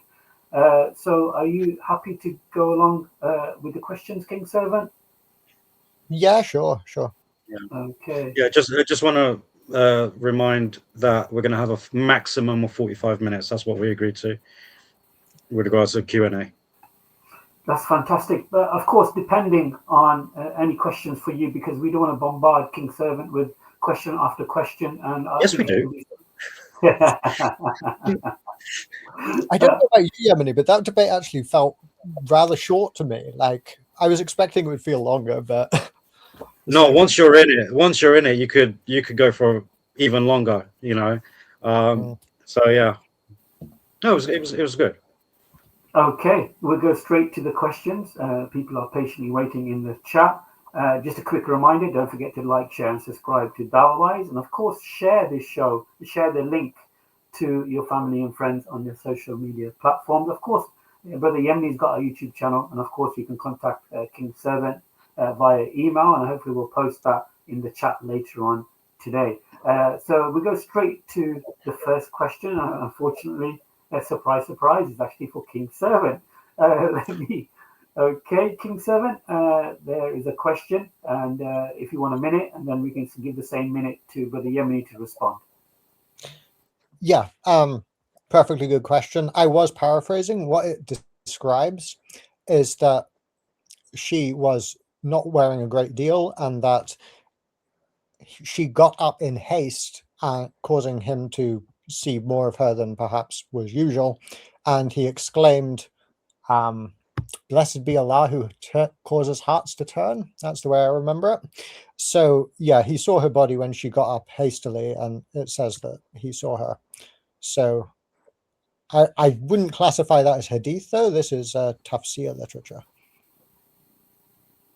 Okay, that's 30 seconds. You want any more? Or are you good? Yeah, I mean, there's not a great deal to say about that, except that Tabari isn't the only person who talks about this incident. There are different details given depending on where you look. Okay, thank you. Brother Yemi, you will have a minute to respond to that question. Well, no, it's actually 30 seconds because it was directed to King Servant. For last question in there. He had a really good question in the chat, if you haven't started already. Brother Yemi, you want to address this? You can address this. Yeah, I'll address it, inshallah.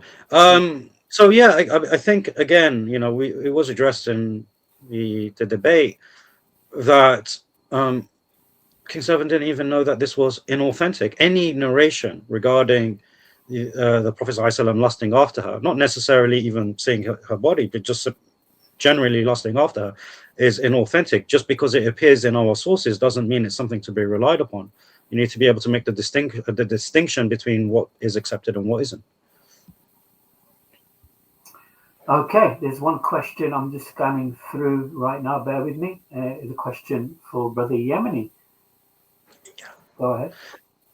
If Isnad methodology is impregnable, how did contradictory dates of Muhammad's time get through? Very good question, actually. I don't think you're referring to the contradictory dates of his time in Medina, rather in Mecca. So I'll correct you on that first. Secondly, it's based on, there is a reconciliation for this that is mentioned by the scholars. It's based on where it's calculated from, right? So there are three. One is that he was there for 10 years, another 13, and another that says 15. So there are three reports in Bukhari that mention this. The one that's 10 years mentions after the gap of, starts determining from after the gap of revelation. So when there was a period without revelation. The second one in 13 is his total time from the point he received the revelation in the cave until he migrated. And the third one, which says 15, this actually refers to revelation period, because prior to the revelation of the Quran, the Prophet ﷺ did receive revelation in the form of dreams. So this was an approximation up to 15 years. So it's very easily reconcilable. Thank you. King Servant, do you want to respond to that? You got 30 seconds. I would just point out that the hadith are full of contradictions of various kinds. There was one, for example, whereby Robert Spencer frequently cites this. A man was killed during battle, and it says that Muhammad smiled and so forth. This detail is the same in each account, but the other details vary tremendously. Even the example of Mary the Copt, Yemeni cited an alternative rendering, also rated Sahih. They're both rated Sahih, saying that this was actually about Muhammad chewing honey instead, which his wives didn't like, and he promised not to do it again. So there's a lot of examples that can be given. And for more research, look at Joshua Little's work. Sure, thank you. We're going straight to the next question. Again, it's a super chat, so it's prioritized, and I'm going to bring it onto the screen now, and it's actually aimed at King Servant. The question is on the screen now. Yeah. Where does Islamic tradition teach that Dhul-Qarnayn is Alexander? Great. I didn't get the chance to go into this in cross-examination, but can I share my screen? Because I do actually have a citation for this. You have a minute if you can do that. Yeah, it's Jalalain, actually. So I think it's slide 29 on here. Just a bit further. 35.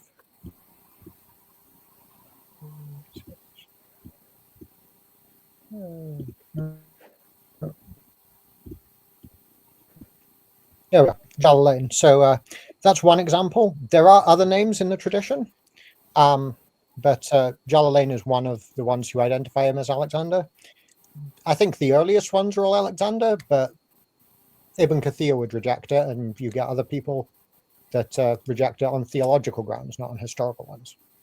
Okay, Brother Yemeni, you'll have 30 seconds to respond to that. I mean, yeah, the response is on his screen, and they, the Jews, right? So this is an Israeliyah, right? And again, Al-Jalalain is not from the early centuries. So the people who received the Quran, who understood the Quran, they didn't believe this, right? So this in of itself is not an authentic report. It's just speaking about what Jews have said, right? We do not take Israeliyat as authentic or inauthentic, as commanded by the Prophet, peace be upon him. Do not believe nor disbelieve, right? But again, with regards to this, we know this is not who it's referring to, right? This was challenged to King Servant, but he didn't produce evidence. Okay, that's dot on 30 seconds. A question for you now, Brother Yemeni. What response do I have to Joshua Little? I think you're referring to his statement about the honey and the other narration, both of which are sahih. It's very simple. People were not quite sure which event was in reference to the revelation, which one was actually a reason for that revelation to descend. So while both events did occur, those who reported it were some believed it was due to one thing, and some believed it was due to another. Right. So, but through the examination of the scholars of these reports and the history and the chronology, and a lot of research has gone into it, most will say to you that this is regarding the honey, which is why I cited that opinion. Yeah, so regarding Joshua Little, he's one of the best hadith skeptics out there and has done a lot of work on that. The comment about the honey and Mary, that came from me rather than from him, but he goes into great detail, giving 21 points why hadith cannot be trusted. No doubt traditional Sunni Muslims won't appreciate that very much, but if you want to look at it from a academic standpoint, he's the man to go to. Okay, we're going to quick fire these questions because we've got loads already in the chat. So we're going to go quick fire. Again, King Servant, this question's for you. You'll have a minute to respond and 30 seconds to Brother Yemeni. Yeah, so there is actually a pre-Islamic collection of poems. I don't recall the name of it, but you can look at the work of Dr. Shady Nasser. He has a lecture called "Is the Quran Bad Poetry?" in which he goes in detail in comparison between the Quran and pre-Islamic poetry, and it's as a poetry collection, so it's pretty clear what is classed as poetry. Does the definition apply to the Quran? Yes, it does. The Quran is poetry, but it is true that it breaks the rules of his Arabic poetry and so forth. It doesn't break the rules because it's better than it. It breaks the rules because it's not good at what it's trying to do. So, yeah, I think that answers the question. You have poetry collections, and things are recognized in Islamic tradition as pre-Islamic poetry, but I don't take Islamic. Okay, that's 1 minute. Can we just slow this down? Because what's happening is that you're having a minute to respond, 30 seconds to just have a little 5-second break before I reset the timer, because otherwise I'm going to get lost in the timing. So, Brother Yemeni, you've got 30 seconds to respond starting now. Yeah, sure. I mean, I was hoping you'd bring this up because you even made a TikTok about this. And it's very interesting because what he mentions is that the Quran is not poetry. He said if it was poetry, it would be considered bad poetry, but it is not poetry. Listen to the quote, right? You actually put it on your own TikTok, and it doesn't say that it is bad poetry. He says if this was how it would have happened, in the same way that with my quote of Al-Baqalini, which is a primary source, what you're doing, King Servant, is still an appeal to authority. You're not actually explaining the primary sources that they utilize for this information. Al-Baqalini says the same thing. If you said such and such, then it would be bad at it, but it is not it.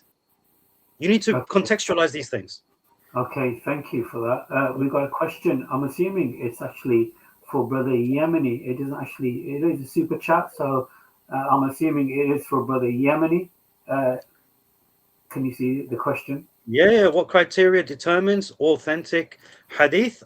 This wasn't mentioned in my first slide. So generally speaking, it's named chains of transmissions, right? So we have to know who is in the chain. It evaluates the men in the chain with regards to their memory, their honesty, their location, their lineage, and so on and so forth. We have a lot of information about these men. It checks continuity, right? So we establish that these people met those who came before them. Now, this is a criteria of Bukhari, which is more rigorous than those who preceded him. But the reason he was able to do this is because that information was preserved anyway. It has to cross-check. There's cross-checking of these reports. So if there are multiple reports of the same thing, it all gets cross-checked to look for defects. And they are graded due to what we have mentioned. And it has clear falsification, which means any defect would be noticed. You know, in fact, there's something called al-ilal. Ilal in hadith means hidden defect. This is to the extent that we look for defects in order to ensure it is authentic. Thank you. But that's in a nutshell. Okay, 30 seconds. King Servant, do you want to respond to this question? Yeah, I would like to actually.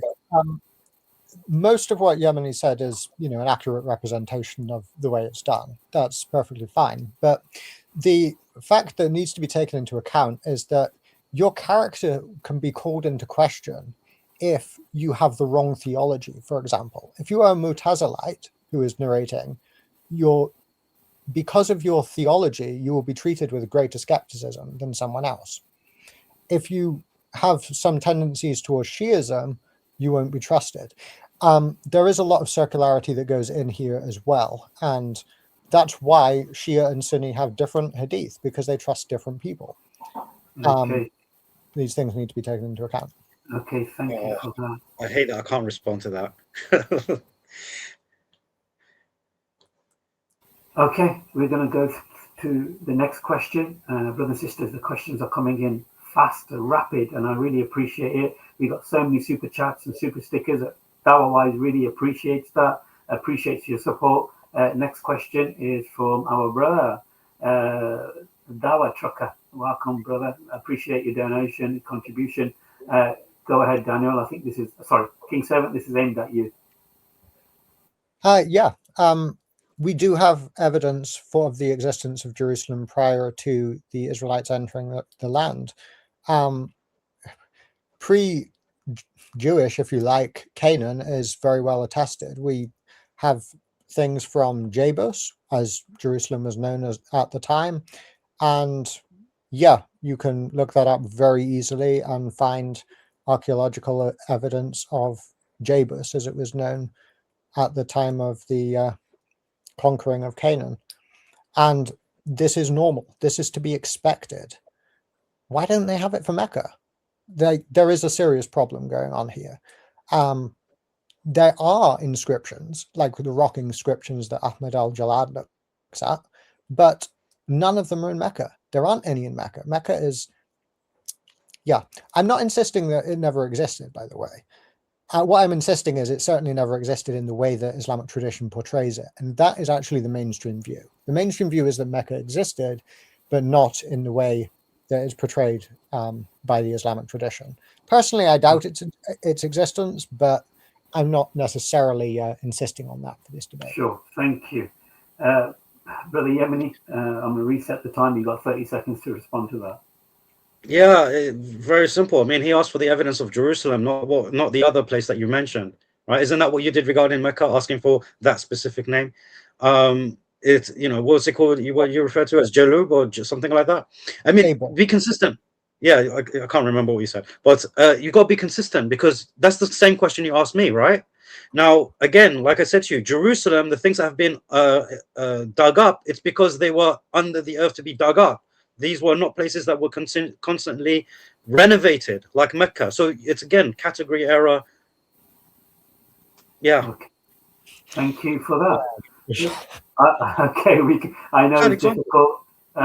Yeah, I know it's difficult, but I'm sure there will be a follow-on to this discussion. So, brothers and sisters, stay tuned for that. Okay, we're going straight to the next question. And like I said, these questions are coming in like hot cake. So I want to really dish them out and serve them as quickly as I can. This question is for Brother Yemeni. Brother Yemeni, I don't know if you can see the question. Yeah. So as a Muslim, do you think we have to have written something pointing Mecca for Mecca to be Mecca? If yes or no, why? I actually did demonstrate. First and foremost, it's not the question of whether I'm a Muslim or not. This is supposed to be an objective discussion, right? So it's not about whether from the Muslim perspective, because even when I spoke about the Isnad system, it's not because it's a Muslim system, it's because it's a historical methodology, right? It just so happens to lie with the Muslims, right? This is why it's so authentic. But again, when it talks about history, I mentioned Diodorus of Sicily, right, which King Servant still hasn't responded to in a conclusive way. Just assuming it's Petra, right? Because some 80s Orientalists have said so. In fact, even in Exodus chapter 5, verse 1, if you look at Hebrew lexicons, when they mention the word Hajj in Hebrew, they actually put it in as Hajj, as pilgrimage to Mecca in their own lexicons. This is what the Jews say, right? And this is mentioned in Exodus. So you got to look at the evidence regarding this. Okay, so Okay. yeah. Okay, Brother Yemeni, thank you for that. I know you want to continue, and I can see King Servant also biting his tongue. But of course, time is at a premium here, so we've got to go through the questions as quickly as possible. King Servant, you have 30 seconds to respond to that. Yeah, thank you. So what does Diodorus actually say? Does he mention Mecca? No. He just says that there's a center for cultic worship in Arabia. You've got the whole of Arabia. He says there's a center of cultic worship there, a temple. And so that's the best Yemeni's got for evidence of pre-Islamic Mecca. There were centers of worship and temples all over Arabia in different places. Though they existed in Petra too. I'm not insisting it was Petra he was talking about. It could well have been. Jebus is mentioned in the Bible, by the way, the Jebusites. It's not Okay. Yeah. Thank you. That's 41 seconds. I did give you some extra time. Yeah, that's fine, sure. Because I know you were biting your tongue earlier, so I thought I'd give you here. Okay.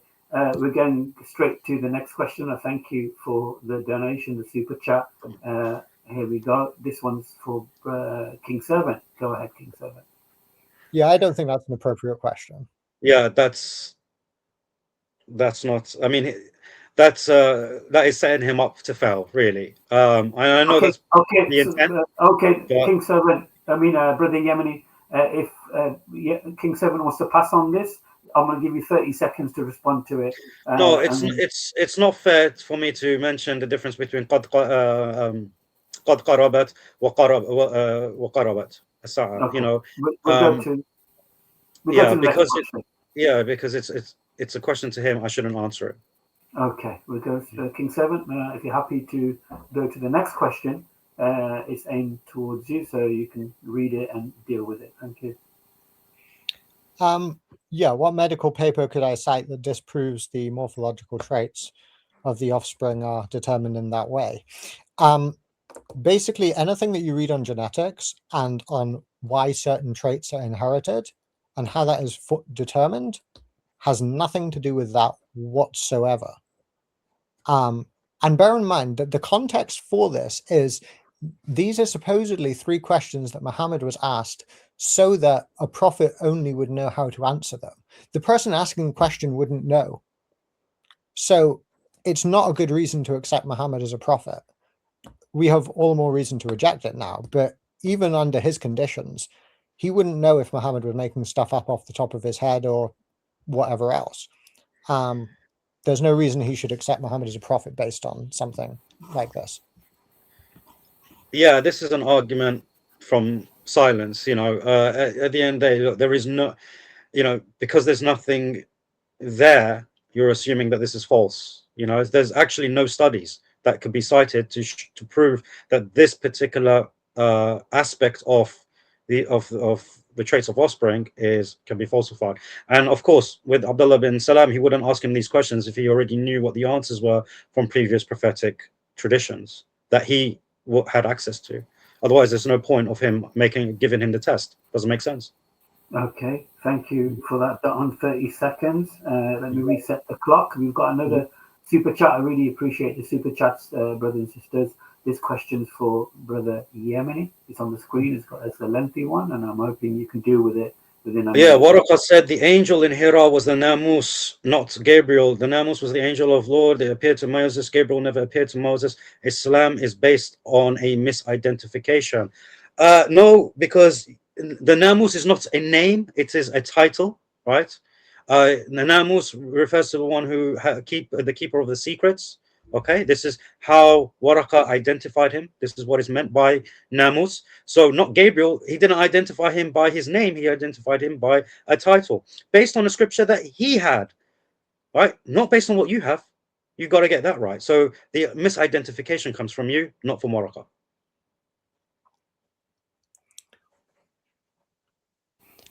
Okay, interesting. Let me just reset my time. I really appreciate you guys waiting. That was well under a minute, but you got 30 seconds to respond, King Servant. Yeah, thank you. So first of all, I point out that in Yemeni's discussion with Paperboy on Was Muhammad Deceived, he actually said that Waraka was a Christian who used the writings of Paul. He seems to have significantly changed his position on the scriptures that Waraka had since then. But the main mistake I think that Christians make is in taking the Islamic sources far more seriously than skeptical scholars do. You don't have to insist that Muhammad is a completely made-up figure to recognize that most scholars think that this incident never took place at all. We don't need an alternative explanation for it. Okay, thank you for that.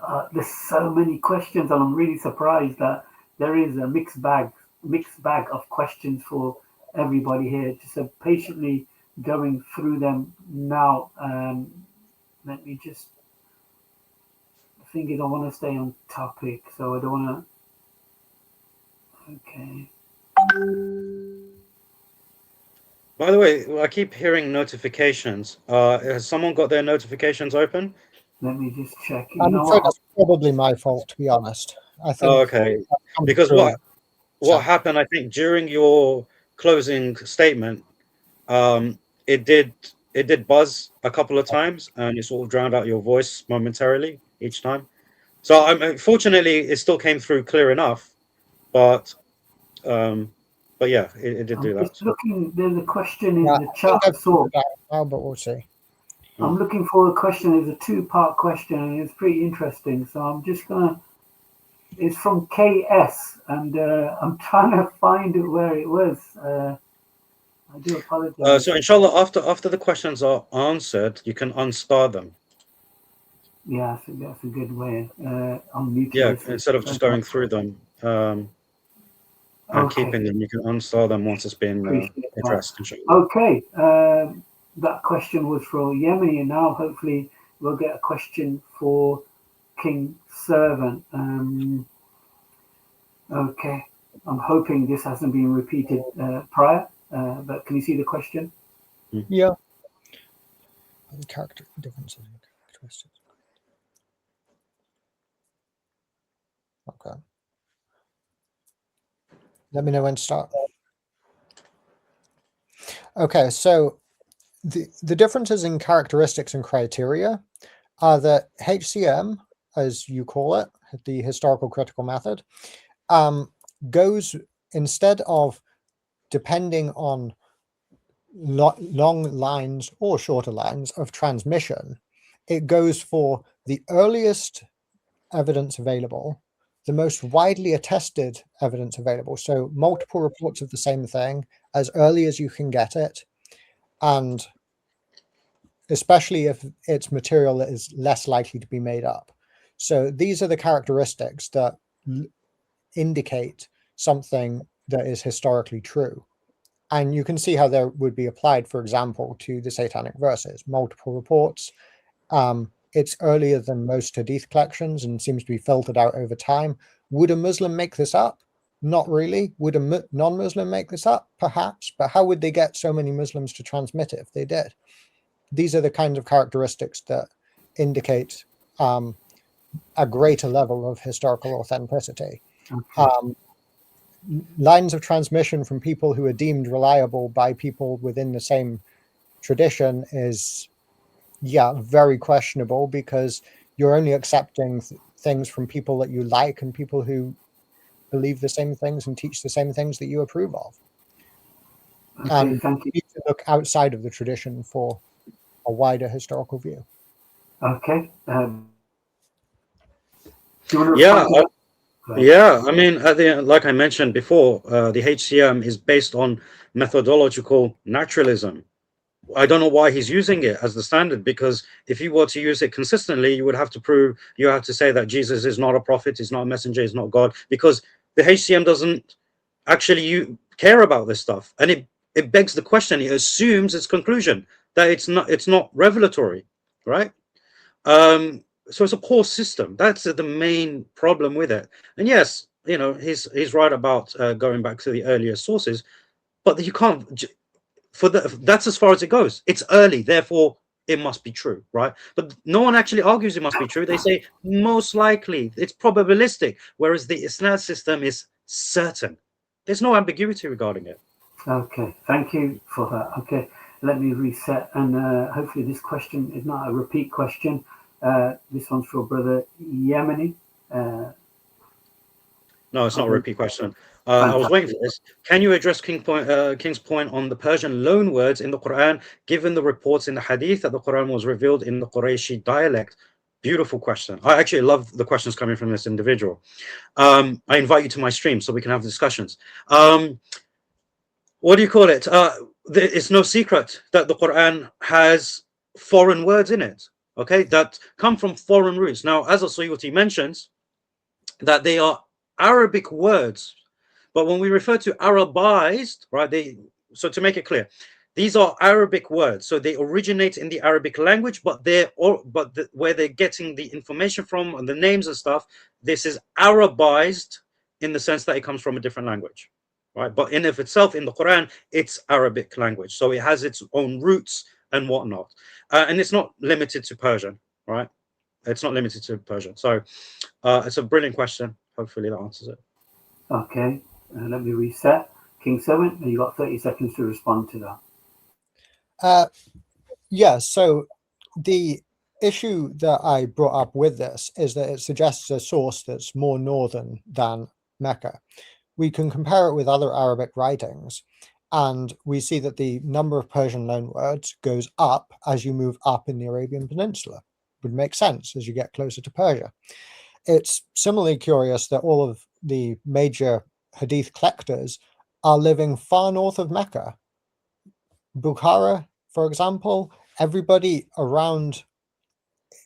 is based around the north, and that would fit perfectly with the content of the Quran itself, including the agricultural Sure. Okay. comments. Thank you for that.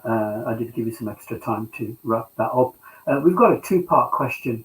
This is for you, King Servant. So I just want you to read it carefully because it all didn't fit in the one particular part here. So let me know when you've read the first part, so I can show you the second part to the question.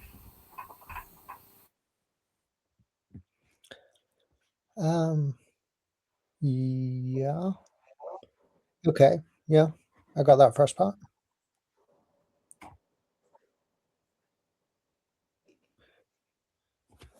Okay. Yeah.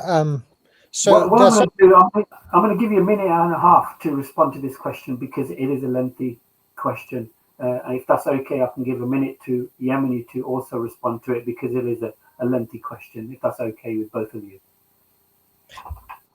Yeah, sure. That's perfectly reasonable. I don't feel like I need that long, but I'll certainly be willing for that to be the case. So basically, yeah, it's obviously very true that there are significant parallels between the Code of Hanabari and the Mosaic Law. That is well recognized. I don't think that the parallels are sufficient to prove derivation, unlike what we have with the Alexander legends. bear in mind, we're talking about very unique characteristics with Alexander. You not only have the two horns, you've got Gog and Magog being named specifically, the building of the wall between them, and them being released at the Day of Judgment. Yes, there is definitely similarities between Hammurabi and the Mosaic Law Code, but there are also significant differences, which suggest that they're not actually being presented with the same events in the same order as we see with the Alexander romances. And yeah, there are significant differences in content as well. For example, if a man builds a house and it falls down on the man who bought it, then the builder should be killed. Okay. But it also has, if his family are in it, then the family of the builder should be killed. And this is something that's prohibited by the Mosaic Law Code. So there are significant differences. There are not such significant differences between the Alexander romances and the Quranic material. Okay, thank you. Yeah, what his response should have been is, yes, you are right, to be consistent, because it's similar, or in this case, the exact same thing. Therefore, it is borrowing of earlier material, not, as opposed to revelation. That's what you should have said, because that's what you implied on the Quran, right? And if you want to talk about significant difference, yeah, Dhul Qarnayn was a Muslim, Alexander was a pagan. That's a significant difference. Okay, due to the lack of time, we're going to have one more question each, and then hopefully we'll come to a beautiful conclusion for today. It's been a very fascinating discussion, and I hope everybody's enjoyed it so far. Let me just go to another question. I don't know if it's going to be slightly off topic, but here we are. Brother Yemeni, if you want to address it, you can. How was your debate with a naturalist today who debunked the Bible and Christianity with his approach? It went very well. It went very well, I believe. But at the end of the day, it's not down to me what I think. It's down to the people and what they think regarding the evidence that was presented by each side. But of course, I believe I've done right. I've done good in this debate, and I'm pretty sure King Servant will say that he's done all right in his efforts as well. Unless you want to admit I did good.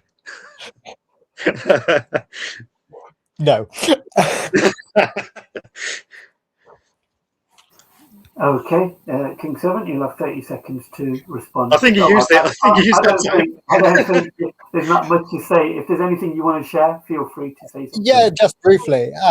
I want to point out that the Hammurabi Code does not parallel it as closely as the questioner was implying. You can check that out for yourself. But what I would actually like you to observe is that Christians don't actually have a problem with sources for the Bible. We even think that in the book of Daniel, Daniel is deliberately taking things off pagan polytheists and using them as a polemic against them. You don't have the same luxury as a Muslim. You end up trying to justify things which were made up for this purpose. You don't get the same thing in the Bible that would parallel Abraham and the fire, for example. Okay. I'm assuming we started with you first with the first question, wasn't it, King Servant? Yeah. So we're gonna. Okay. So this one's going to be for yourself, and then the last question will be for Brother Yemeni. Mm-hmm. Yeah, this is the same question again. It's the same question. It is the same question. Yeah. Sorry about that. Preservation of the Bible and chains back to Jesus. I could answer that. But that wasn't highlighted because it's not relevant to the subject. Let me go to this one here. I think this is a new question. Yeah, that would be to you. That would be to you. I presume it is. Yeah, I take it that he's referring to the fact that Tabari says that he includes material which isn't necessarily considered authentic by him. But his opinion isn't binding on myself or Yemeni. And I'm not even pretending that even what I quoted that was Sahih is actually authentic. I'm saying that if you looked at Islam as an outsider and you saw that there were these stories floating around the prophet-like figure that this community followed, even including the stories that Yemeni mentioned, and you looked at it as a whole, you wouldn't want to follow this man if you actually took into account all of the evidence. You would think, I don't think they'd make up that. They probably would make up that. And I think that you would have good reason to not accept him as a prophet. But I'm going further than that and arguing historically that Yeah, I'm sorry. Hold on there, brother Yemeni. I know we know where the Quran comes from, and it's not from God. Okay. It's obviously from You elsewhere. have 30 seconds now to respond, brother Yemeni. Go ahead. Yeah, like I said, I'm sorry because you've hidden behind assumption this whole debate. You're putting forward these things. I'm not saying this may be this. Yes, it's assuming this because it's early. You've been hiding behind assumptions this whole time. The reality is you haven't disproven that these Sahih Hadith are not authentic. You haven't disproven that. So saying, I'm not saying that it's authentic. I'm assuming it might, if there is a question here to be had, you don't even provide any evidence for it to be a question. So I'm sorry. Yeah, but at least At-Tabari mentions very clearly, I know what is authentic, I know what is inauthentic, and I'm telling you, I'm making them, there's a mix of both. Okay, Yemeni, thank you for that. Okay, this is going to be the final question. And let me actually thank you for the super chat. I really appreciate it. This is a question for Brother Yemeni. You'll have a minute to respond and 30 seconds to King Servant. Muhammad and wife, which wife? Oh, Khadija was very doubtful about the nature of the angel in Hira. In the Bible, no angel forced a human except the human wrestling. Jacob, how can you believe in Muhammad ﷺ if he doubted? No, they didn't doubt in the nature of Gabriel. In fact, Khadija said, Allah will not do this to you. Right? So she actually put certainty into the heart of the Messenger ﷺ. And the Messenger ﷺ, at the end of the day, this is a natural human reaction. This is a man who had an encounter with someone he didn't know, who squeezed him tightly and commanded him to recite something. This is a traumatic experience, a place of uncertainty. He didn't know what was going on, so he sought comfort, and his wife said with assurity, Allah will not do this to you. He will not, humiliate you like this. And then she went to her cousin, knowing that he would affirm. Right? So there was no doubt regarding this. And the Prophet ﷺ soon after had his own certainty when the revelation continued to come. Yeah, if we can get my presentation up, I do actually have something relevant to the question. Thank you. So slide 55. So I know it's a little small to read, but according to the earliest source, Ibn Ishaq, what actually convinced Muhammad that he was a prophet and Gabriel appeared to him, again, I don't accept this as historical. I don't accept anything in Muhammad's life outside the Quran as historical. But if you want to hold Muslims to the earliest sources they have, she sits on him and strips and asks him, do you still see Gabriel now? And when eventually he says no, she says, oh, it's clearly an angel then. 45 seconds. It's bizarre, but yeah, there you go. Okay, thank you for that. That actually concludes today's debate. What a fascinating, interesting debate, brothers and sisters. Thank you for your questions. Thank you for the super chats and super stickers. And if you haven't subscribed, if you're new to Dawah Wise, don't forget to like, share, and subscribe. And of course, Brother Yemeni has got a YouTube channel, and myself, I've got a very fledgling YouTube channel, and I'm sure King Servant has also. So don't forget to like, share, and subscribe to their YouTube channels respectfully. Thank you for the Q&A. It's been very fascinating. It's very fast-paced. I don't think there's going to be any closing remarks from each speaker. Do you want to say a minute each before we wrap it up, out of respect each? Yeah, I just want to, thank Daniel again for the debate. It was interesting, and I think he's done a fantastic job in strengthening the arguments for Islam.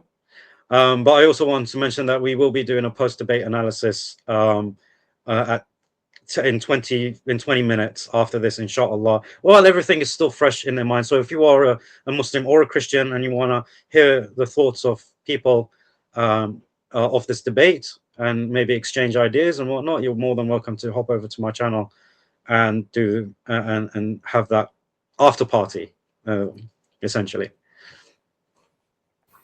Yeah, well, I'm sure Yemeni encourages non-Muslims to take part and ask the questions. If you missed out on today's Q&A, feel free to go onto the channel and ask questions directly to Brother Yemeni. I'm sure he'll be happy and graceful enough to respond to your questions. Go ahead. I also have one more thing. My apologies. As I mentioned, that I did cut out a lot of information with regards to this.